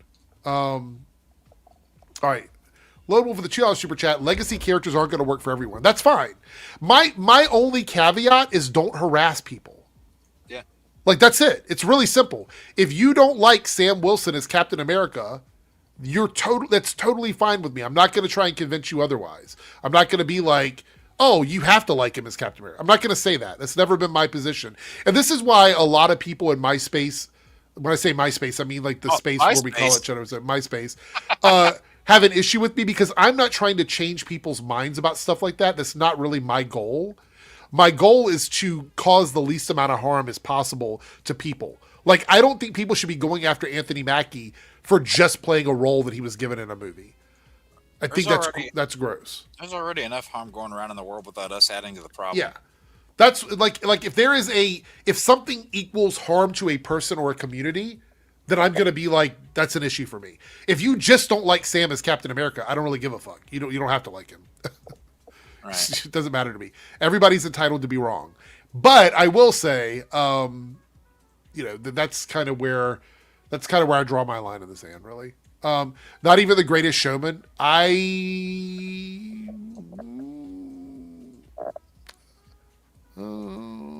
It's okay. Thought it was great in The Prestige. Okay, yes, that's a good one. Okay, that's a good one for sure. I wasn't a big fan of The Greatest Showman, so. Yeah, so Anthony, this is a good point. We're gonna pin a note on this one. When they announce a new actor for Black Panther, it'll be interesting to see the reaction. So we're gonna test the logic about recasting and see how people feel if T'Challa comes back as a different actor and everyone's just cool with it. We'll see what happens. Also, as like a little side thing, test the logic to see what people's reaction to the whole legacy thing is if it ends up being his son that takes on the mantle. Yeah. So Culture Cats here says The Greatest Showman was the movie that taught me I was wrong to immediately think all musical was shit. If anybody knows my track record, this goes all the way back to Supergirl and The Flash. All the way back. And those two go back further than that. Yes. The only musical show that I have ever liked over the years is Glee. It's the only one. And that's because part of the storyline was they were actually in a group of where they sing. And so I kind of excuse that, right? That's the only one that I liked. I hated the musical crossover episode for Supergirl and the Flash. It triggers me, and I hate it. Hate it, hate it, hate it. Fucking hate it. If you go back on my channel, you can dig and you'll find videos where I talk shit about it. I hated those episodes. I am not a big musical fan. There are some that I like I think Wicked is one that I like. I can watch Wicked. I enjoy that. And there's other musicals that I enjoy. But The Greatest Showman, I like songs from it. Not a big fan of the musical. So you just said you just don't like it, but you're not shitting on other people for liking it. No, I don't care if people like it. I might joke with you and give you shit for it as a joke, but I would never hold it against somebody else. I think that episode was better than the Legends musical episode. I didn't like that one either. My wife made me binge Glee. It was torture. I can't watch Glee anymore because that is a cursed TV show. There's so many things that happened with that show that I can't watch it without thinking of it. Yeah. So the Strange New World one I didn't mind because of the premise of it. That one I didn't mind. So can you imagine if Arrow would have done some shit like that? Yeah. I thought the Strange New World one wasn't my favorite episode, right? It wasn't my favorite, but I didn't hate it. I am inconsistent on musical stuff. I'll just give you a quick disclaimer. Some stuff I like, some stuff I don't, but I'm generally I am unfavorable to musical stuff. Chances are they have to win me over. So there's a fucking AI video of Superman fighting Darkseid. Oh no. And it's Henry Cavill versus DCEU Darkseid. We're not gonna watch that. That's definitely not gonna happen. No, we're not. Anyway, thank you guys so much for hanging out with us tonight. It's pretty much me and Jake all night, so you got a twofer panel. Ronan had to leave early, and Joe had to leave early. So, wait. Right. So here's the exception to the rule. I loved both of these. I love Sinners, and I love K-pop Demon Hunters. So there's an exception to the rule. See, like I said, I'm inconsistent. I just admitted I'm inconsistent about musicals. Oh, we just tested your logic. Yeah. Yeah, it doesn't hold up when it comes to musicals. Anyway, Jake, do you want to give a shout out to anything for yourself before we head out for the night? Content's a little slow at the moment. Just going through some life changes. It'll be a little bit more regular once those life changes finish up. But definitely trying to get uploads out when I can. Gonna have a few shorts talking about these trailers that just came out. Lost Levels on Sunday, 7 p.m. Eastern. We are back with an Arkham stream, if I have done my math correctly. So yeah, get out whatever uploads I can in between streams, and you can find me on streams like 4 to 5 nights a week. Okay, there we go. Thank you guys so much. If you are not subscribed to Reloaded and Debunks together, you should be subscribed to both channels, so please do so. Leave a like and leave a comment down below after the stream is over to get us in that algorithm, let YouTube know that you're enjoying the content. By the way, 2 videos today on the Debunks channel. If you haven't checked it out, go and do so, please. There's a new short up on the Reloaded channel. With that being said, we're out. See y'all later. Hey there, if you're seeing this, that means we have reached the end of the stream. Thanks so much for your continued support with comments, likes, subscriptions, super stickers, and super chats. I just want to give a special shout out to all of the channel members who have contributed to the success of this channel with paid tiers. On the screen, you will see your name displayed as a signal of appreciation from myself and the channel. If you would like to see your name on this list, consider selecting a tier with the join or plus button depending on your platform. Thanks again, everyone. Let's hang out soon in the next stream, and I'll see you then.